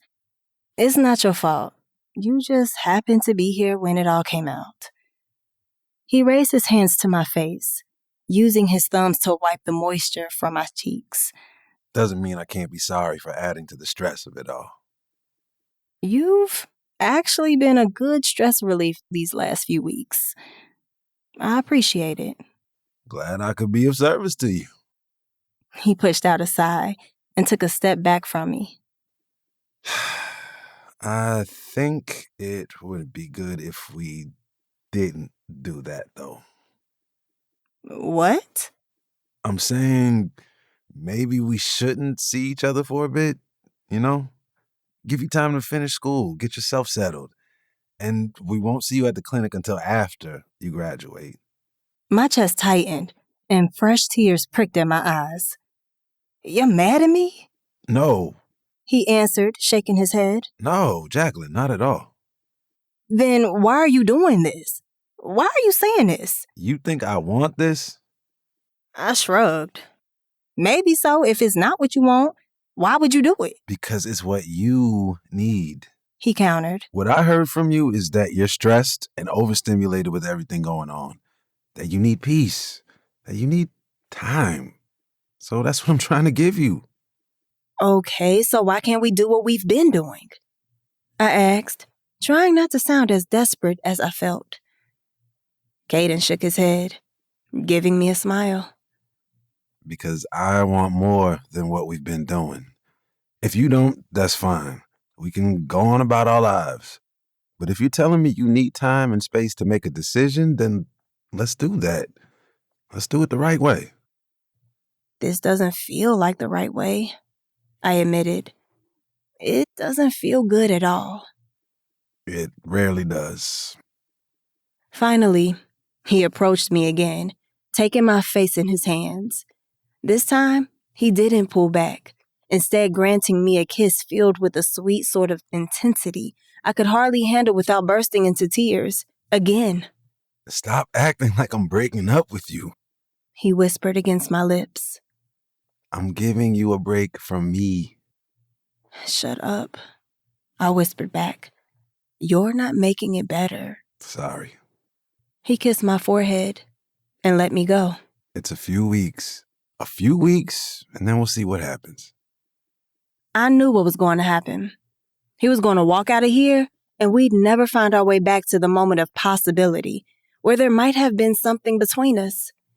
I wanted to take it all back, wanted to not have drunk that whole bottle of wine, wanted to not have left the ball alone, whatever it would have taken for this night to not have ended this way. But I couldn't take it back. I told my truth, and he told his, and I couldn't take any of it back, even though this shit hurt. It hurt bad, actually, because shit, I liked him too, a lot. But I would be lying if I took back anything I said, and even though I knew what it meant, I had to let him walk out my front door. A few weeks later, Jacqueline Love. Woo! I'd never, ever been so glad to hear my name called. Not Jacqueline Love, you're under arrest, or Jacqueline Love, you're sentenced to, or Jacqueline Love, get your ass. None of that. Just my name, paired together with the degree I'd earned, spoken aloud.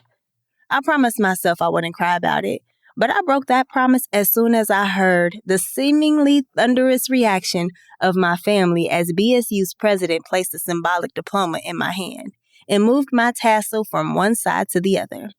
I couldn't help myself. I burst into tears because this shit had been a long time coming and had taken so much out of me. But I'd made it. My huge family group descended on me as soon as the ceremony was over, making me smile for what felt like hundreds of pictures. But I didn't mind at all. It was amazing to have them all there for me. My parents, Joya, Gemma, and the Wrights too. Jason, Reese, Justin, Tony, Joseph, Devin, Amara, and my Uncle Joe, and all the kids. Even Kenzo showed up, with Shar on his arm, and several of my people from Dreamery. Everybody. It felt really, really good. With the exception of this one face I hoped to see, but obviously didn't. I shouldn't have been surprised. With Kenzo and Shar at the ceremony, somebody had to be there for the animals of Lakewood, but I couldn't pretend it didn't sting. I was careful not to bring him up. Not to Kenzo or Shar, or to Jason. And they didn't bring him up either. I wanted to ask, though, badly. But I refused to be pressed about him if he wasn't pressed about me. He sent flowers, though, remember? Yeah, okay, fine. So he sent the most gorgeous, huge bouquet of congratulatory roses the day before the graduation ceremony, along with a small lemongrass plant for Miss Thing. I had been happy about it and fully expected to see him there with everybody else to celebrate. The wrong expectation, apparently. This was a happy day, though. My celebration. So instead of focusing on Kaden, I focused on that. Letting my family take those endless pictures and genuinely smiling big as hell in each one. Once the pictures were done, I was whisked off to a surprise party that really was a surprise, where I ate and danced and drank and laughed and happy cried, and danced and ate and drank more, all to my heart's content. It had been a long-ass time since I felt so light. I was still tipsy and happy and full in more than one way when I stepped off the elevator in my building. I thought long and hard about staying over with my sisters and cousins for a massive grown-up sleepover, but all I really wanted to do was sleep in my own bed without an alarm the next day, and check on Miss Thing, of course. When I rounded the corner to my apartment, my steps slowed, taking in the sight of Kaden, sitting across from my door. He scrambled to his feet when he noticed me. "What are you doing here?" I asked, convincing my legs to start moving again. He smiled his smile, that goofy smile I adored, as he raked his fingers through his hair. I was waiting on you at the door. Wow, that sounded so much less corny in my head. I didn't give him a chance to finish whatever the hell he was saying. I dove at him, crushing my mouth to his to start making up for the weeks of kissing we hadn't done. He immediately snaked his arms around my waist, hauling me into him to take over, which I didn't mind in the least. I was just glad he was there. Glad he was just as pressed as I was. "You weren't at the ceremony," I blurted as soon as we came up for air. Because I didn't want to make your day about me. He shot back just as quickly. But then I couldn't fucking stay away. I hit up Jason and asked him to let me know when you were on the way home. I raised my eyebrows.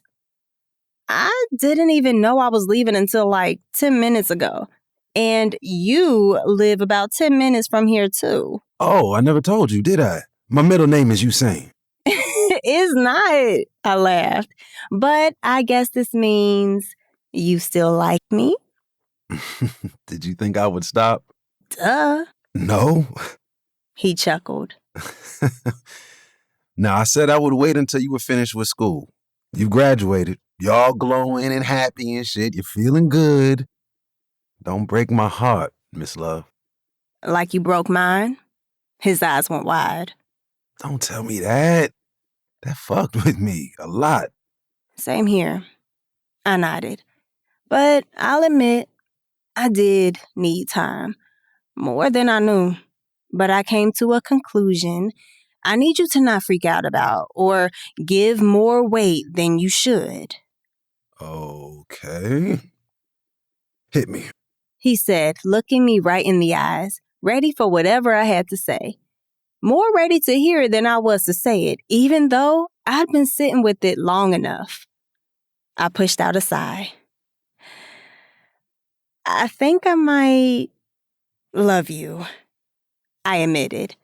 Just a little though, like right at the beginning, you know?